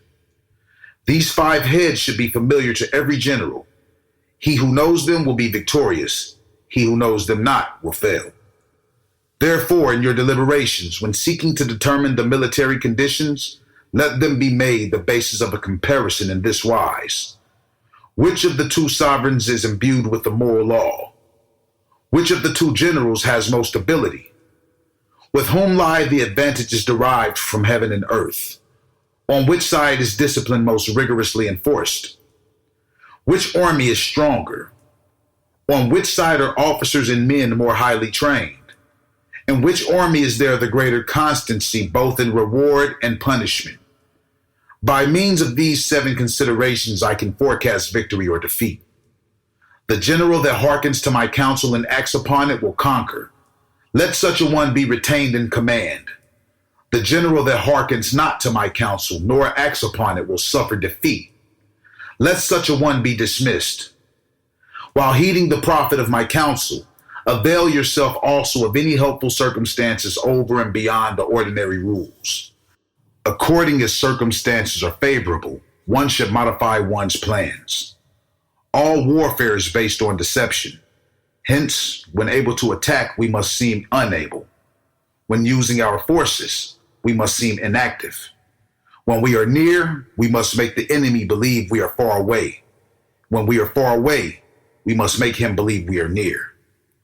Hold out baits to entice the enemy. Feign disorder and crush him. If he is secure at all points, be prepared for him. If he is in superior strength, evade him. If your opponent is of choleric temper, seek to irritate him. Pretend to be weak that he may grow arrogant. If he is taking his ease, give him no rest. If his forces are united, separate them. Attack him where he is unprepared. Appear where you are not expected. These military devices leading to victory must not be divulged beforehand. Now the general who wins a battle makes many calculations in his temple ere the battle is fought. The general who loses a battle makes but few Now the general who wins a battle makes many calculations in his temple ere the battle is fought. The general who loses a battle makes but few calculations beforehand. Thus do many calculations lead to victory, and few calculations to defeat. How much more no calculations at all? It is by attention to this point that I can foresee who is likely to win or lose. Chapter 9, Waging War. Sun Tzu said, in the operations of war, where there are in the field of 1,000 swift chariots, as many heavy chariots, and 100,000 mail-clad soldiers, with provisions enough to carry them 1,000 li, the expenditure at home and at the front, including entertainment of guests, small items such as glue and paint, and sums spent on chariots and armor will reach the total of 1,000 ounces of silver per day. Such is the cost of raising an army of 100,000 men. When you engage in actual fighting, if victory is long in coming, then men's weapons will grow dull and their ardor will be damped. If you lay siege to a town, you will exhaust your strength. Again, if the campaign is protracted, the resources of the state will not be equal to the strain. Now, when your weapons are dulled, your ardor damped, your strength exhausted, and your treasure spent, other chieftains will spring up to take advantage of your extremity. Then no man, however wise, will be able to avert the consequences that must ensue. Thus, though we have heard of stupid haste in war, cleverness has never been seen associated with long delays. There is no instance of a country having benefited from prolonged warfare. It is only one who is thoroughly acquainted with the evils of war that can thoroughly understand the profitable way of carrying it on. The skillful soldier does not raise a second levy, neither are his supply wagons loaded more than once. Bring war material with you from home, but forage on the enemy. Thus the army will have enough food for its needs. The poverty of the state executor caused an army to be maintained by contributions from a distance. Contributing to maintain an army at a distance causes the people to be impoverished. On the other hand, the proximity of an army causes prices to go up, and high prices cause the people's substance to be drained away. When their substance is drained away, the peasantry will be afflicted by heavy exactions. With this loss of substance and exhaustion of strength, the homes of the people will be stripped bare, and 3/10 of their income will be dissipated, while government expenses for broken chariots, worn-out horses, breastplates and helmets, bows and spears, arrows and shields, protective mantles, drought oxen and heavy wagons will amount to 4/10 of its total revenue. Hence, a wise general makes a point of foraging on the enemy. 1 cartload of the enemy's provisions is equivalent to 20 of one's own. And likewise, a single pickle of his provender is equivalent to 20 from one's own store. Now, in order to kill the enemy, our men must be roused to anger. That there may be advantage from defeating the enemy, they must have their rewards. Therefore, in chariot fighting, when 10 or more chariots have been taken, those should be rewarded who took the first. Our own flags should be substituted for those of the enemy, and the chariots mingled and used in conjunction with ours. The captured soldiers should be kindly treated and kept. This is called using the conquered foe to augment one's own strength. In war, then, let your great object be victory, not lengthy campaigns. Thus it may be known that the leader of armies is the arbiter of the people's fate, the man on whom it depends whether the nation shall be in peace or in peril. Chapter 10. Attack by Stratagem. Sun Tzu said in The Practical Art of War, the best thing of all is to take the enemy's country whole and intact. To shatter and destroy it is not so good. So, too, it is better to recapture an army entire than to destroy it. To capture a regiment, a detachment, or a company entire than to destroy them. Hence, to fight and conquer all in your battles is not supreme excellence. Supreme excellence consists in breaking the enemy's resistance without fighting. Thus, the highest form of generalship is to balk the enemy's plans. The next best is to prevent the junction of the enemy's forces. The next in order is to attack the enemy's army in the field. And the worst policy of all is to besiege walled cities. The rule is not to besiege walled cities if it can possibly be avoided. The preparation of mantlets, movable shelters, and various implements of war will take up 3 whole months, and the piling up of mounds over against the walls will take 3 months more.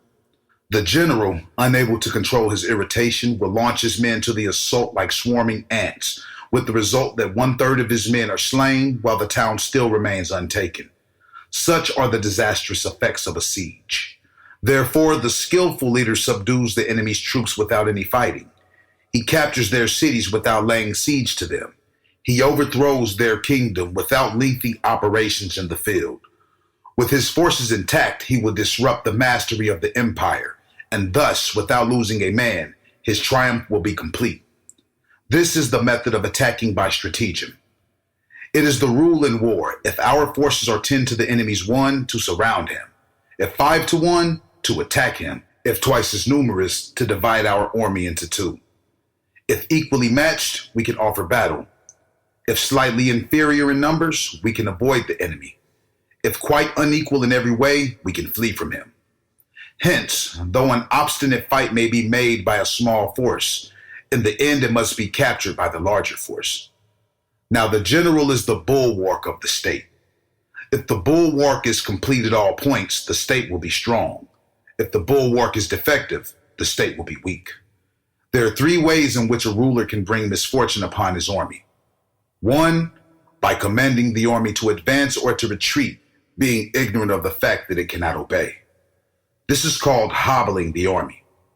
2, by attempting to govern an army in the same way as he administers a kingdom, being ignorant of the conditions which obtain in an army. This causes restlessness in the soldiers' minds. 3, by employing the officers of his army without discrimination through ignorance of the military principle of adaptation to circumstances. This shakes the confidence of the soldiers. But when the army is restless and distrustful, trouble is sure to come from the other feudal princes. This is simply bringing anarchy into the army and flinging victory away. Thus, we may know that there are 5 essentials for victory.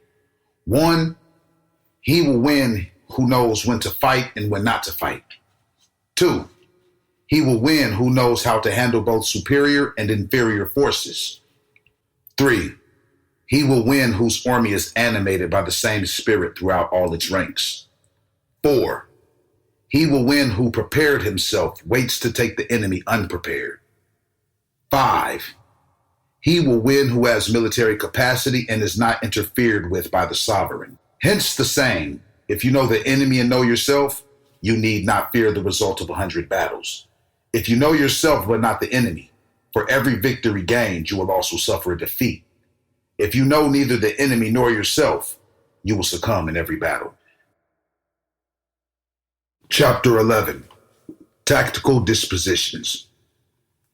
Sun Tzu said, "The good fighters of old first put themselves beyond the possibility of defeat and then waited for an opportunity of defeating the enemy."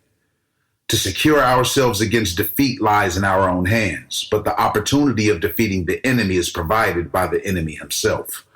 Thus, the good fighter is able to secure himself against defeat, but cannot make certain of defeating the enemy. Hence the saying, one may know how to conquer without being able to do it. Security against defeat implies defensive tactics. Ability to defeat the enemy means taking the offensive. Standing on the defensive indicates insufficient strength, attacking a superabundance of strength. The general who is skilled in defense hides in the most secret recesses of the earth. He who is skilled in attack flashes forth from the topmost heights of heaven. Thus, on the one hand, we have ability to protect ourselves. On the other hand, a victory that is complete. To see victory only when it is within the ken of the common herd is not the acme of excellence. Neither is it the acme of excellence if you fight and conquer and the whole empire says, "Well done." To lift an autumn hair is no sign of great strength. To see the sun and moon is no sign of sharp sight. To hear the noise of thunder is no sign of a quick ear. What the ancients called a clever fighter is one who not only wins, but excels in winning with ease. Hence his victories bring him neither reputation for wisdom nor credit for courage. He wins his battles by making no mistakes. Making no mistakes is what establishes the certainty of victory, for it means conquering an enemy that is already defeated. Hence, the skillful fighter puts himself into a position which makes defeat impossible and does not miss the moment for defeating the enemy. Thus, it is that in war that victorious strategist only seeks battle after the victory has been won, whereas he who is destined to defeat first fights and afterwards looks for victory. The consummate leader cultivates the moral law and strictly adheres to method and discipline. Thus, it is in his power to control success. In respect of military method, we have firstly, measurement. Secondly, estimation of quantity. Thirdly, calculation. Fourthly, balancing of chances.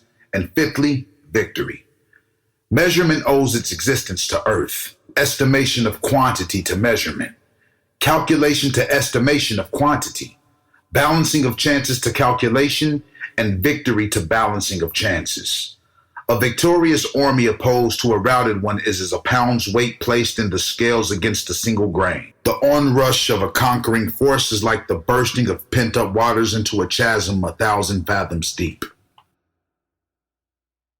Chapter 12. Energy. Sun Tzu said the control of a large force is the same principle as the control of a few men. It is merely a question of dividing up their numbers. Fighting with a large army under your command is now-wise different from fighting with a small one. It is merely a question of instituting signs and signals. To ensure that your whole host may withstand the brunt of an enemy's attack and remain unshaken, this is effected by maneuvers direct and indirect. That the impact of your army may be like a grindstone dashed against an egg. This is effected by the science of weak points and strong. In all fighting, the direct method may be used for joining battle, but indirect methods will be needed in order to secure victory.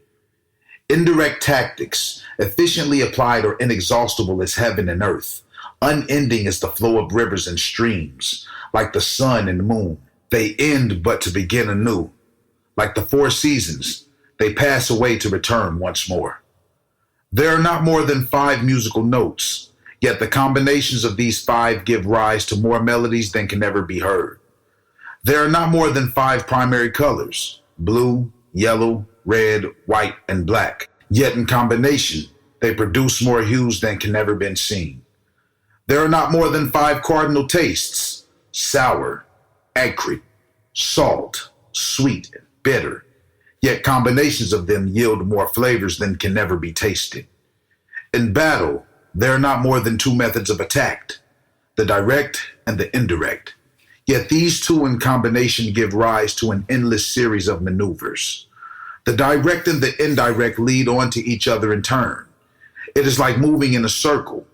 You never come to an end.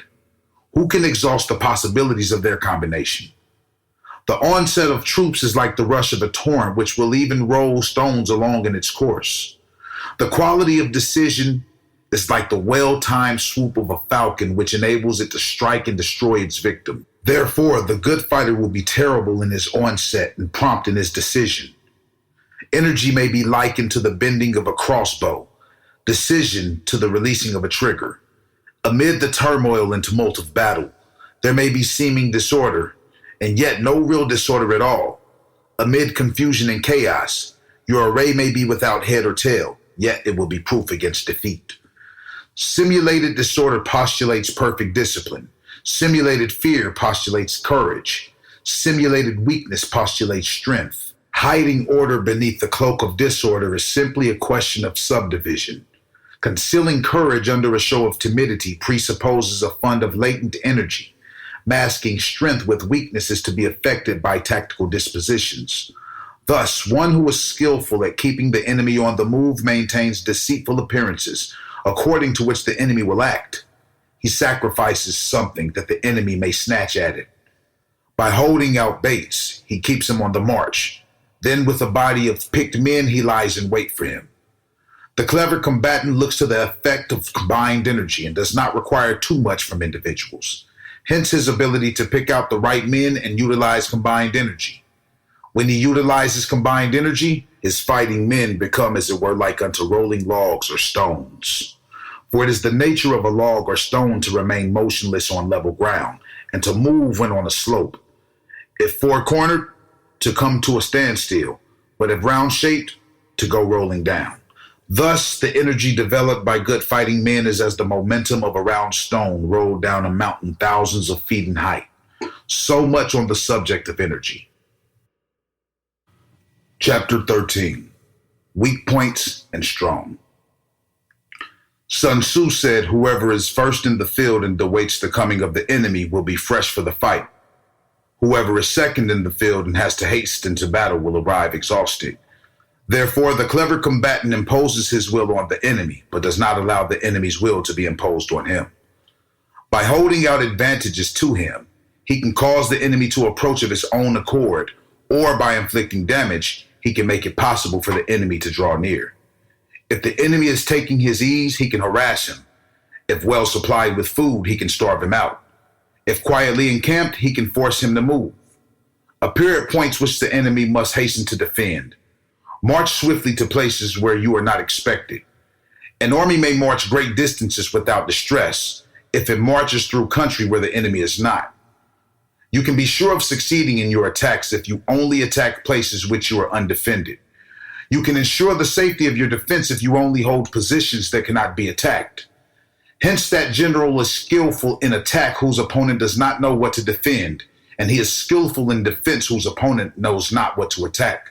O divine art of subtlety and secrecy! Through you we learn to be invisible, through you inaudible, and hence we can hold the enemy's fate in our hands. You may advance and be absolutely irresistible if you make for the enemy's weak points. You may retire and be safe from pursuit if your movements are more rapid than those of the enemy. If we wish to fight, the enemy can be forced to an engagement even though he be sheltered behind a high rampart in a deep ditch. All we need do is attack some other place that he would be obliged to relieve. If we do not wish to fight, we can prevent the enemy from engaging us even through the lines of our encampment be merely traced out on the ground. All we need do is throw something odd and unaccountable in his way. By discovering the enemy's dispositions and remaining invisible ourselves, we can keep our forces concentrated while the enemy's must be divided. We can form a single united body while the enemy must split up into fractions. Hence, there will be a whole pitted against separate parts of a whole, which means that we shall be many to the enemy's few. And if we are able thus to attack in an inferior force with a superior one, our opponents will be in dire straits. The spot where we intend to fight must not be made known, for then the enemy will have to prepare against a possible attack at several different points, and his forces being thus distributed in many directions, the numbers we shall have to face at any given point will be proportionately few. For should the enemy strengthen his van, he will weaken his rear. Should he strengthen his rear, he will weaken his van. Should he strengthen his left, he will weaken his right. Should he strengthen his right, he will weaken his left. If he sends reinforcements everywhere, he will be everywhere weak. Numerical weakness comes from having to prepare against possible attacks. Numerical strength from compelling our adversary to make these preparations against us. Knowing the place and the time of the coming battle, we may concentrate from the greatest distances in order to fight. But if neither time nor place be known, then the left wing will be impotent to succor the right equally impotent to succor the left, the van unable to relieve the rear, or the rear to support the van. How much more so if the furthest portions of the army are anything under a li apart, and even the nearest are separated by several li.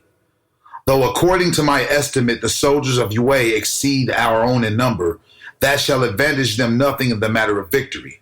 I say then that victory can be achieved. Though the enemy be stronger in numbers, we may prevent him from fighting. Scheme so as to discover his plans and the likelihood of their success.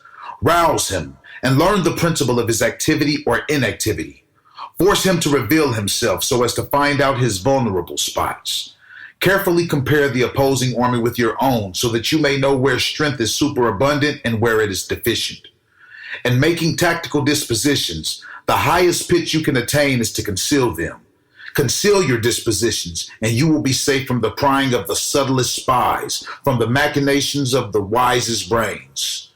How victory may be produced from them out of the enemy's own tactics, that is what the multitude cannot comprehend.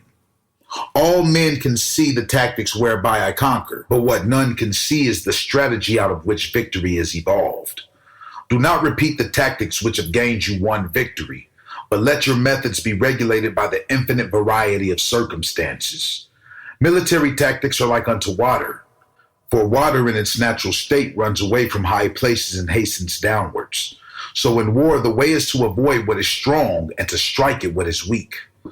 Water shapes its course according to the nature of the ground over which it flows. The soldier works out his victory in relation to the foe whom he is facing. Therefore, just as water retains no constant shape, so in warfare, there are no constant conditions. He who can modify his tactics in relation to his opponent and thereby succeed in winning may be called a heaven-born captain.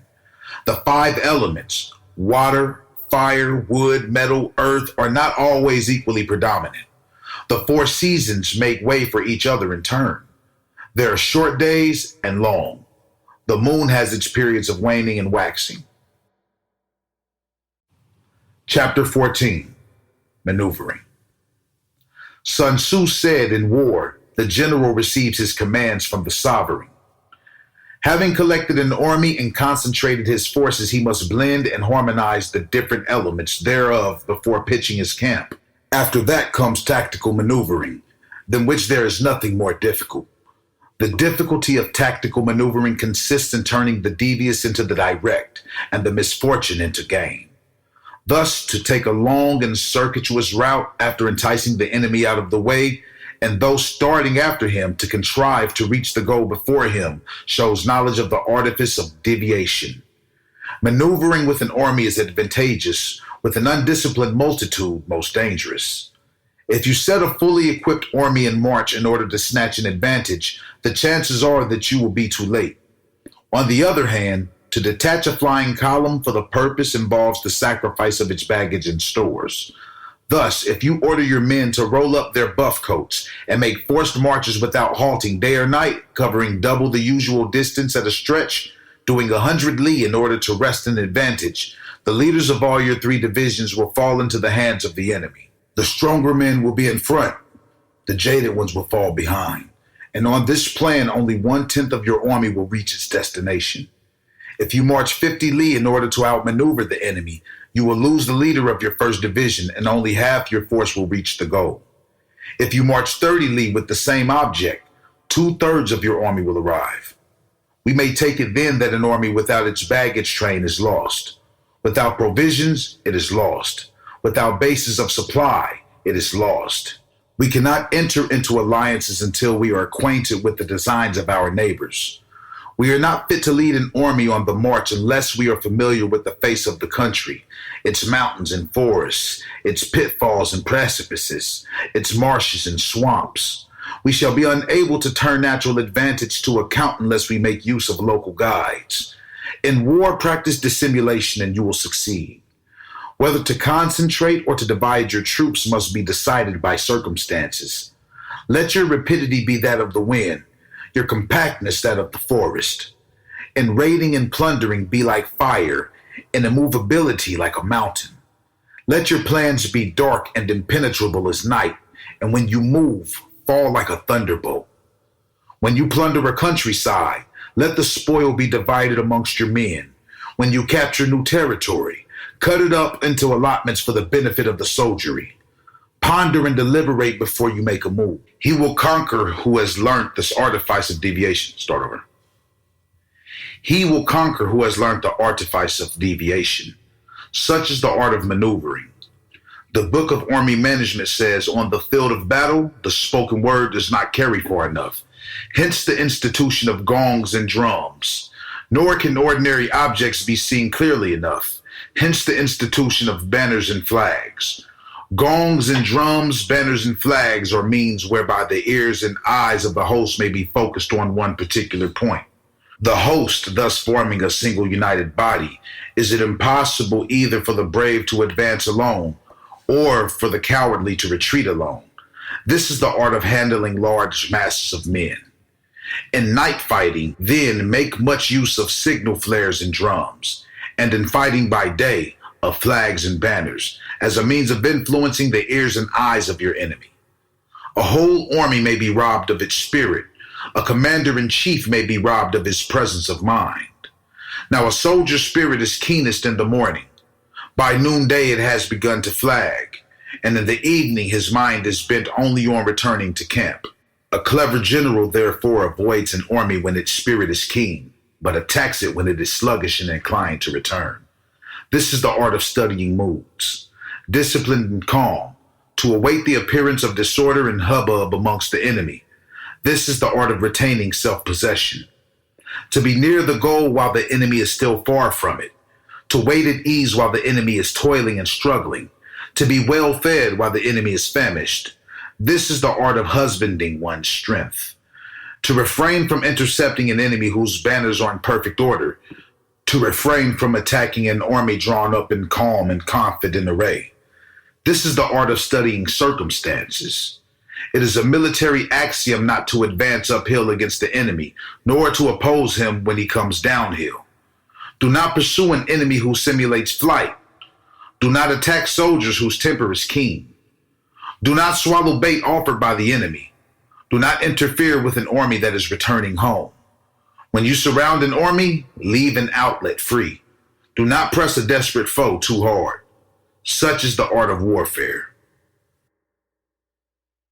Chapter 15, Variation in Tactics. Sun Tzu said, in war, the general receives his commands from the sovereign, collects his army and concentrates his forces. When in difficult country, do not encamp.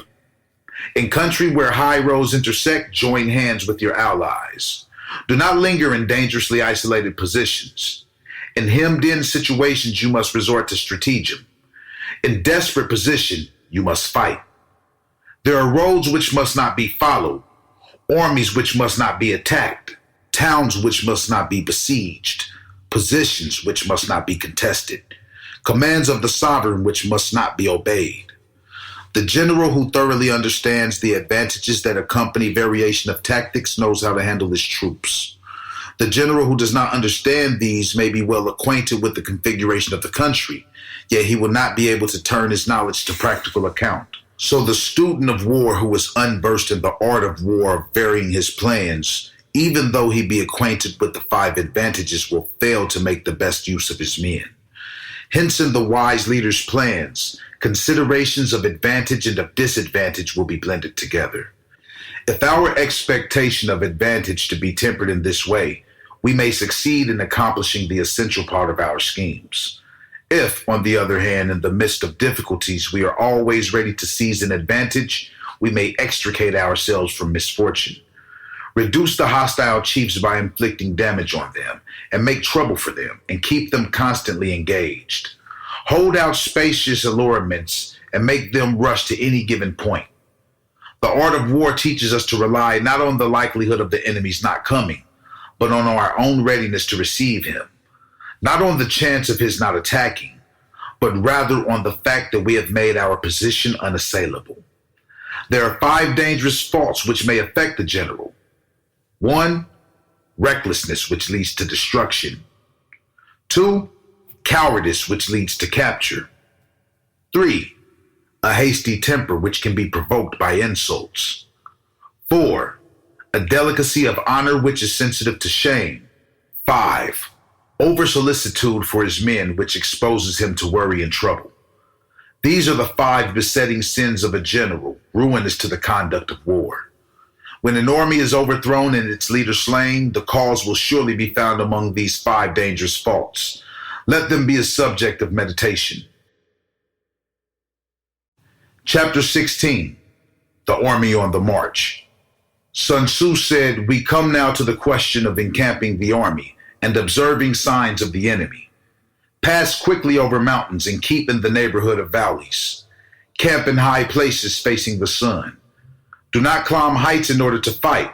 So much for mountain warfare. After crossing a river, you should get far away from it. When an invading force crosses a river in its onward march, do not advance to meet it in midstream. It will be best to let half the army get across and then deliver your attack. If you are anxious to fight, you should not go to meet the invader near a river which he has to cross. Moor your craft higher up than the enemy and facing the sun. Do not move upstream to meet the enemy. So much for river warfare. In crossing salt marshes, your sole concern should be to get over them quickly without any delay. If forced to fight in a salt marsh, you should have water and grass near you and get your back to a clump of trees. So much for operations in salt marshes. In dry, level country, take up an easily accessible position with rising ground to your right and on your rear, so that the danger may be in front and safety lie behind. So much for campaigning in flat country. These are the 4 useful branches of military knowledge which enabled the Yellow Emperor to vanquish 4 several sovereigns.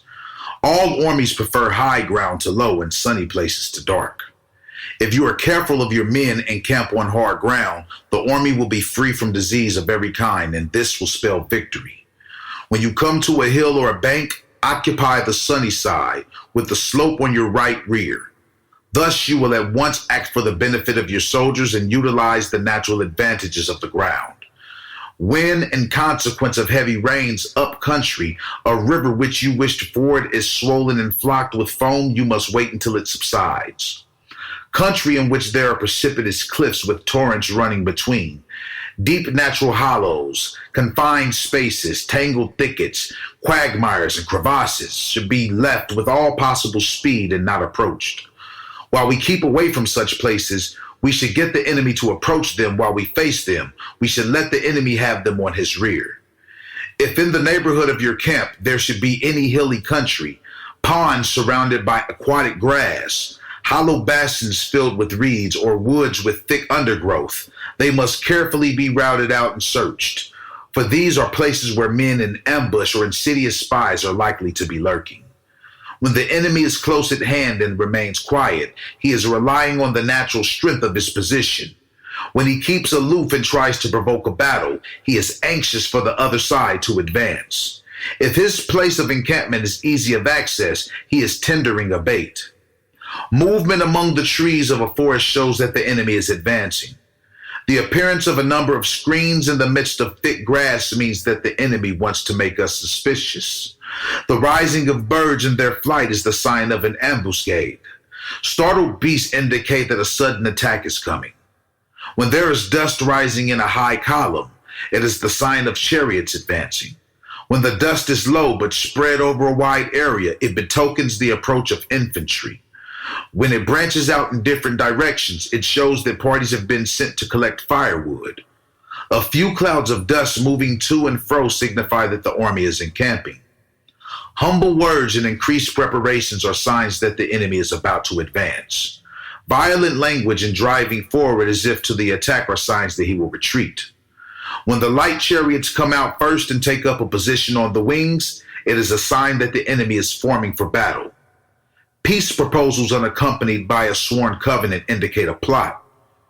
When there is much running about and the soldiers fall into rank, it means that the critical moment has come.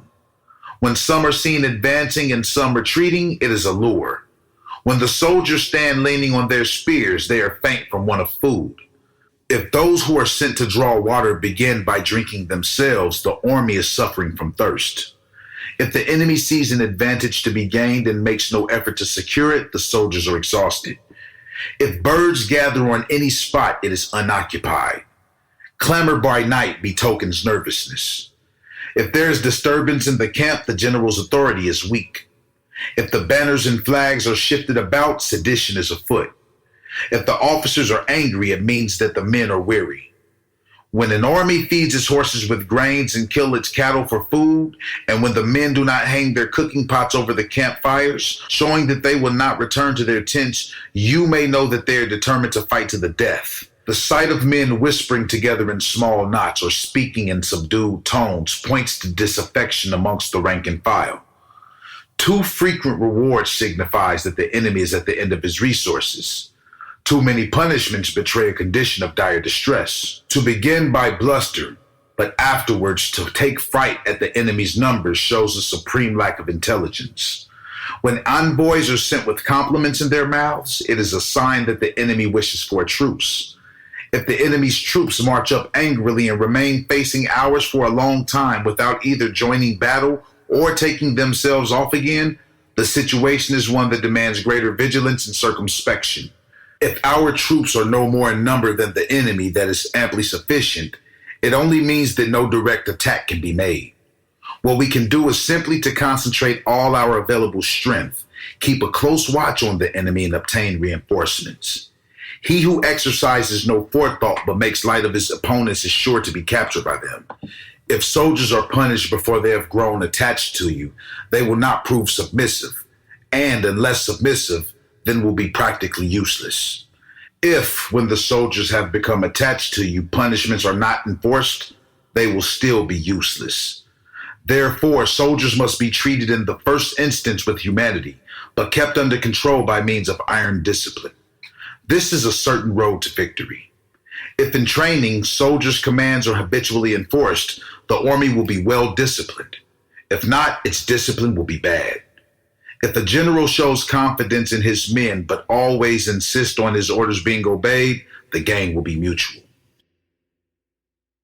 Chapter 17. Terrain.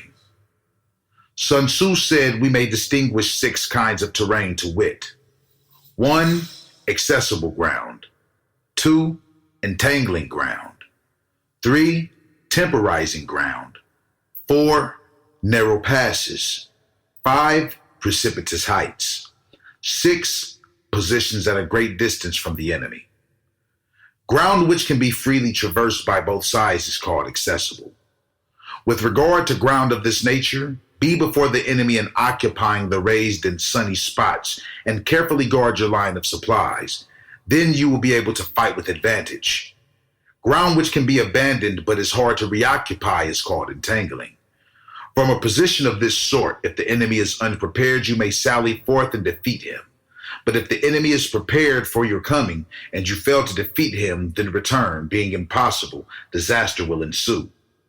When the position is such that neither side will gain by making the first move, it is called temporizing ground. In a position of this sort, even though the enemy should offer us an attractive bait, it will be advisable not to stir forth, but rather to retreat, thus enticing the enemy in his turn. Then, when part of his army has come out, we may deliver our attack with advantage. With regard to narrow passes, if you can occupy them first, let them be strongly garrisoned and await the advent of the enemy. Should the army forestall you in occupying a pass, do not go after him if the pass is fully garrisoned, but only if it is weakly garrisoned. With regard to precipitous heights, if you are beforehand with your adversary, you should occupy the raised and sunny spots and there wait for him to come up. If the enemy has occupied them before you, do not follow him, but retreat and try to entice him away. If you are situated at a great distance from the enemy and the strength of the two armies is equal, it is not easy to provoke a battle, and fighting will be to your disadvantage. These 6 are the principles connected with earth.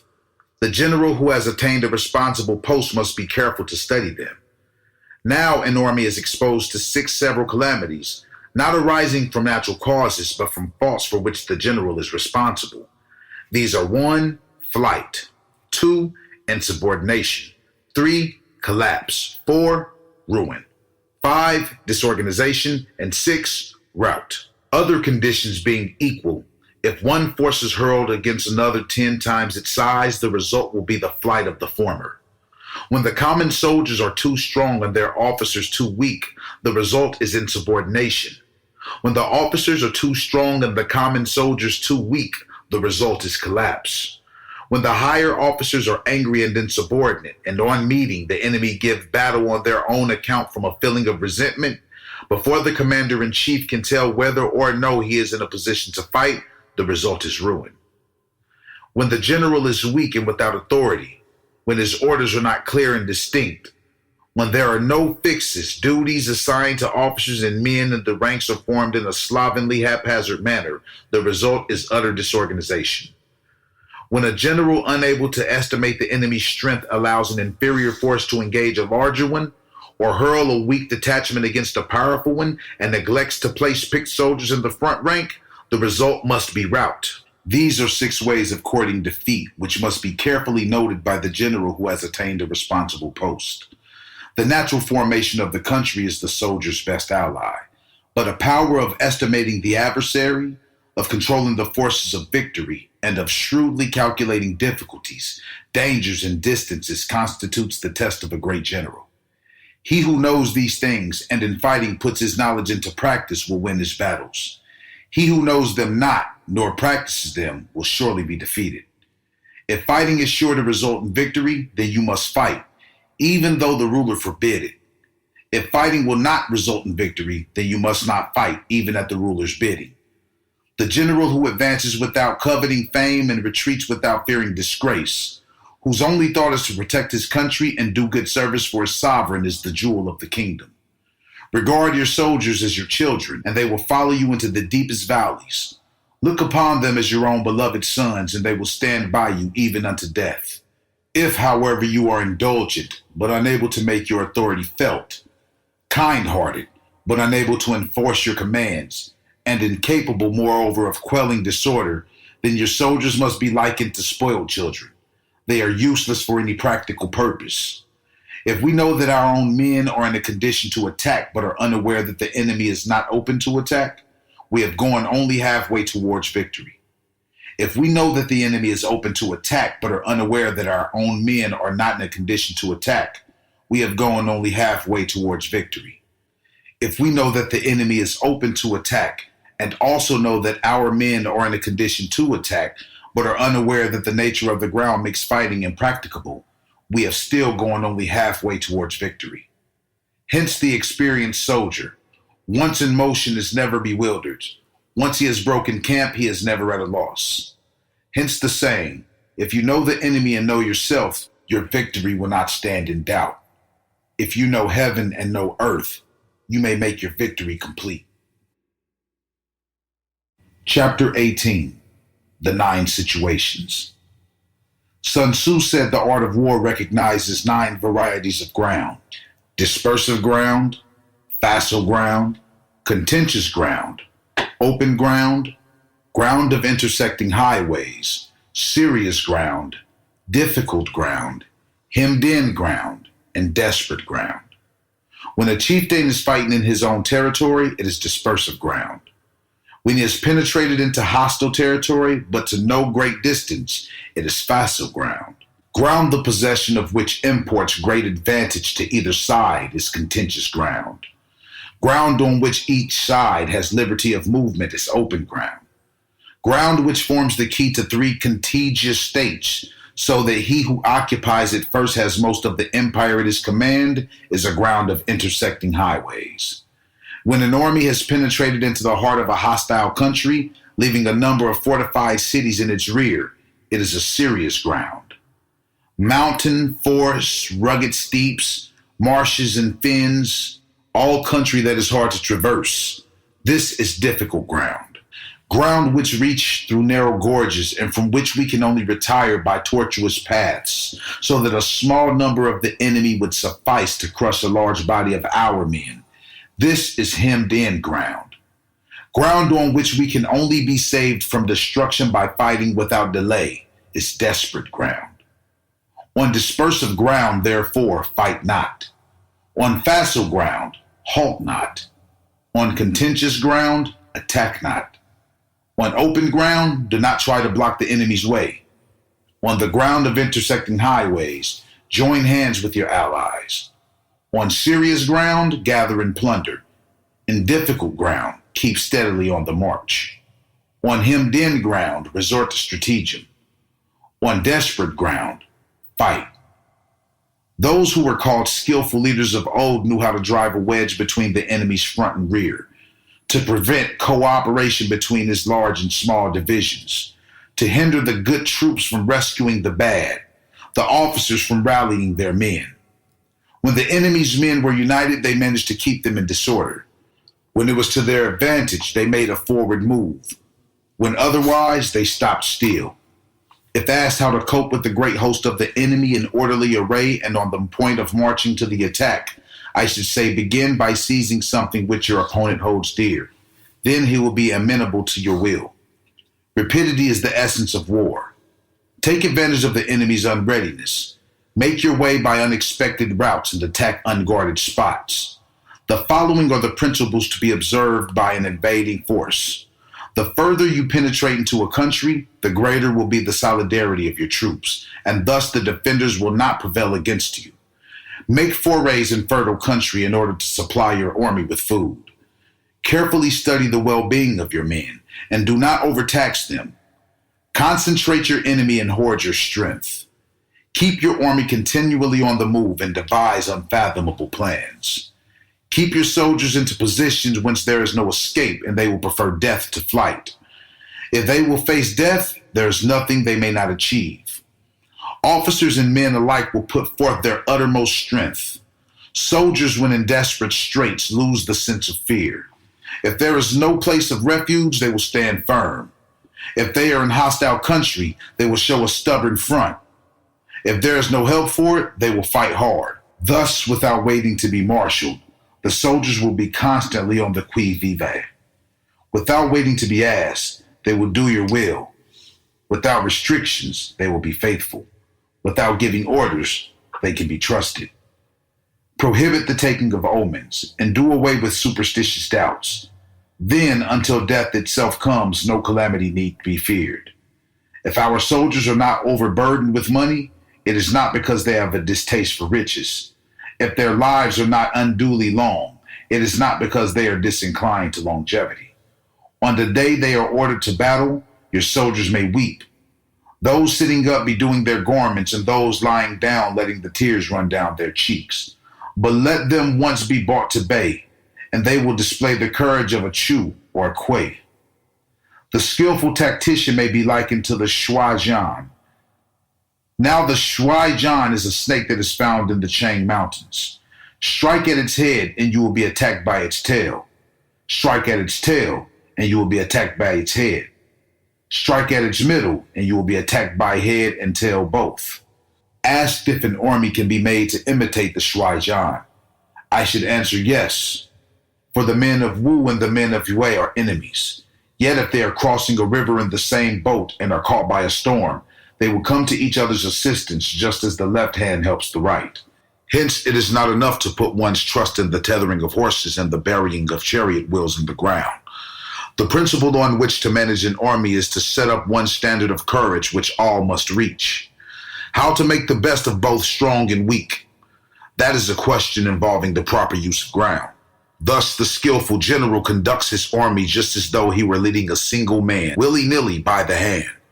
It is the business of a general to be quiet and thus ensure secrecy, upright and just, and thus maintain order.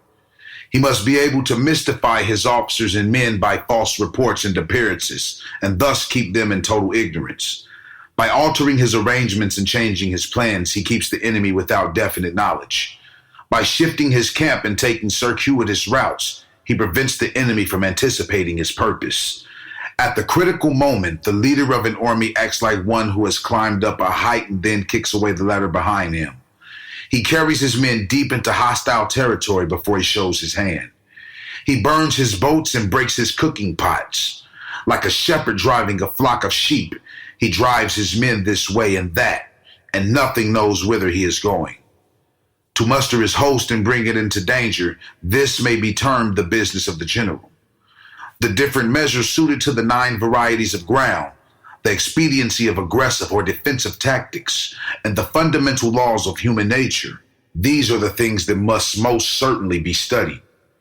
When invading hostile territory, the general principle is that penetrating deeply brings cohesion. Penetrating but a short way means dispersion. When you leave your own country behind and take your army across neighborhood territory, you find yourself on critical ground. When there are means of communication on all 4 sides, the ground is one of intersecting highways. When you penetrate deeply into a country, it is serious ground. When you penetrate but a little way, it is facile ground. When you have the enemy strongholds on your rear and narrow passes in front, it is hemmed in ground. When there is no place of refuge at all, it is desperate ground. Therefore, on dispersive ground, I would inspire my men with unity of purpose. On facile ground, I would see that there is close connection between all parts of my army. On contentious ground, I would hurry up my rear.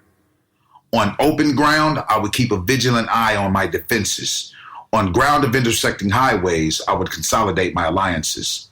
On serious ground, I would try to ensure a continuous stream of supplies. On difficult ground, I would keep pushing on along the road. On hemmed-in ground, I would block any way of retreat. On desperate ground, I would proclaim to my soldiers the hopelessness of saving their lives. For it is the soldier's disposition to offer an obstinate resistance when surrounded, to fight hard when he cannot help himself, and to obey promptly when he has fallen into danger. We cannot enter into alliance with neighboring princes until we are acquainted with their designs. We are not fit to lead an army on the march unless we are familiar with the face of the country, its mountains and forests, its pitfalls and precipices, its marshes and swamps. We shall be unable to turn natural advantages to account unless we make use of local guides. To be ignored of any one of the following 4 or 5 principles does not befit a warlike prince. When a warlike prince attacks a powerful state, his generalship shows itself in preventing the concentration of the enemy's forces. He overawes his opponents, and their allies are prevented from joining against him. Hence, he does not strive to ally himself with all and sundry, nor does he foster the power of other states. He carries out his own secret designs, keeping his antagonists in awe. Thus, he is able to capture their cities and overthrow their kingdoms. Bestow rewards without regard to rule. Issue orders without regard to previous arrangements, and you will be able to handle a whole army as though you had to do with but a single man. Confront your soldiers with deed itself. Never let them know your design. When the outlook is bright, bring it before their eyes, but tell them nothing when the situation is gloomy. Place your army in deadly peril and it will survive. Plunge it into desperate straits and it will come off in safety. For it is precisely when a force has fallen into harm's way that it is capable of striking a blow for victory. Success in warfare is gained by carefully accommodating ourselves to the enemy's purpose. By persistently hanging on the enemy's flank, we shall succeed in the long run in killing the commander-in-chief. This is called ability to accomplish a thing by sheer cunning. On the day that you take up your command, block the frontier passes, destroy the official tallies, and stop the passage of all emissaries. Be stern in the council chambers so that you may control the situation. If the enemy leaves a door open, you must rush in. Forestall your opponent by seizing what he holds dear and subtly contrive to time his arrival on the ground. Walk in the path defined by rule and accommodate yourself to the enemy until you can fight a decisive battle. At first, then, exhibit the coyness of a maiden until the enemy gives you an opening. Afterwards, emulate the rapidity of a running hare, and it will be too late for the enemy to oppose you. Chapter 19. The Attack by Fire. Sun Tzu said there are 5 ways of attacking with fire. The first is to burn soldiers in their camp. The second is to burn stores. The third is to burn baggage trains. The fourth is to burn arsenals and magazines. The fifth is to hurl dropping fire amongst the enemy. In order to carry out an attack, we must have means available. The material for raising fire should always be kept in readiness. There's a proper season for making attacks with fire and special days for starting a conflagration. The proper season is when the weather is very dry. The special days are those when the moon is in the constellations of the sieve, the wall, the wing, or the crossbar. For these four are all days of rising wind. In attacking with fire, one should be prepared to meet 5 possible developments. When the fire breaks out inside to enemy's camp, respond at once with an attack from without.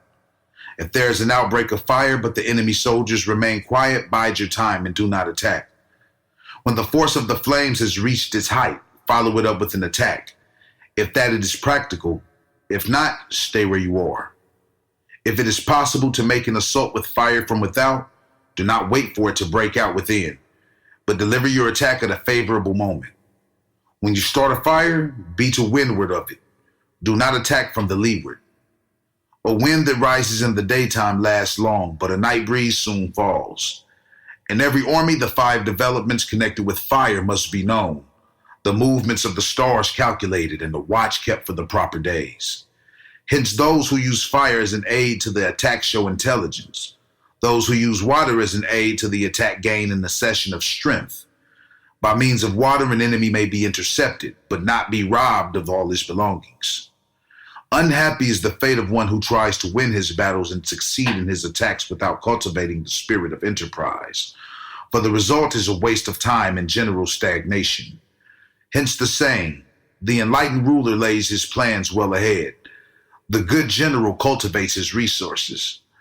Move not unless you see an advantage. Use not your troops unless there is something to be gained. Fight not unless the position is critical. No ruler should put troops into the field merely to gratify his own spleen. No general should fight a battle simply out of pique. If it is to your advantage, make a move forward. If not, stay where you are. Anger may in time change to gladness. Vexation may be succeeded by content. But a kingdom that has once been destroyed can never come again into being, nor can the dead ever be brought back to life. Hence the enlightened ruler is heedful and the good general full of caution. This is the way to keep a country at peace and an army intact. The use of spies. Sun Tzu said raising a host of 100,000 men and marching them great distances entails heavy loss on the people and a drain on the resources of the state. The daily expenditure will amount to 1,000 ounces of silver. There will be a commotion at home and abroad, and men will drop down exhausted on the highways. As many as 700,000 families will be impeded in their labor. Hostile armies may face each other for years, striving for the victory which is decided in a single day. This being so, to remain in ignorance of the enemy's condition, simply because one grudges the outlay of 100 ounces of silver in honors and emoluments, is the height of inhumanity. One who acts thus is no leader of men, no present help to his sovereign, no master of victory. Thus what enables the wise sovereign and the good general to strike and conquer and achieve things beyond the reach of ordinary men is foreknowledge. Now this foreknowledge cannot be elicited from spirits. It cannot be obtained inductively from experience nor by any deductive calculation. Knowledge of the enemy's dispositions can only be obtained from other men. Hence the use of spies, of whom there are 5 classes: local spies, inward spies, converted spies, doomed spies, and surviving spies. When these 5 kinds of spies are all at work, none can discover the secret system. This is called divine manipulation of the threads. It is the sovereign's most precious faculty.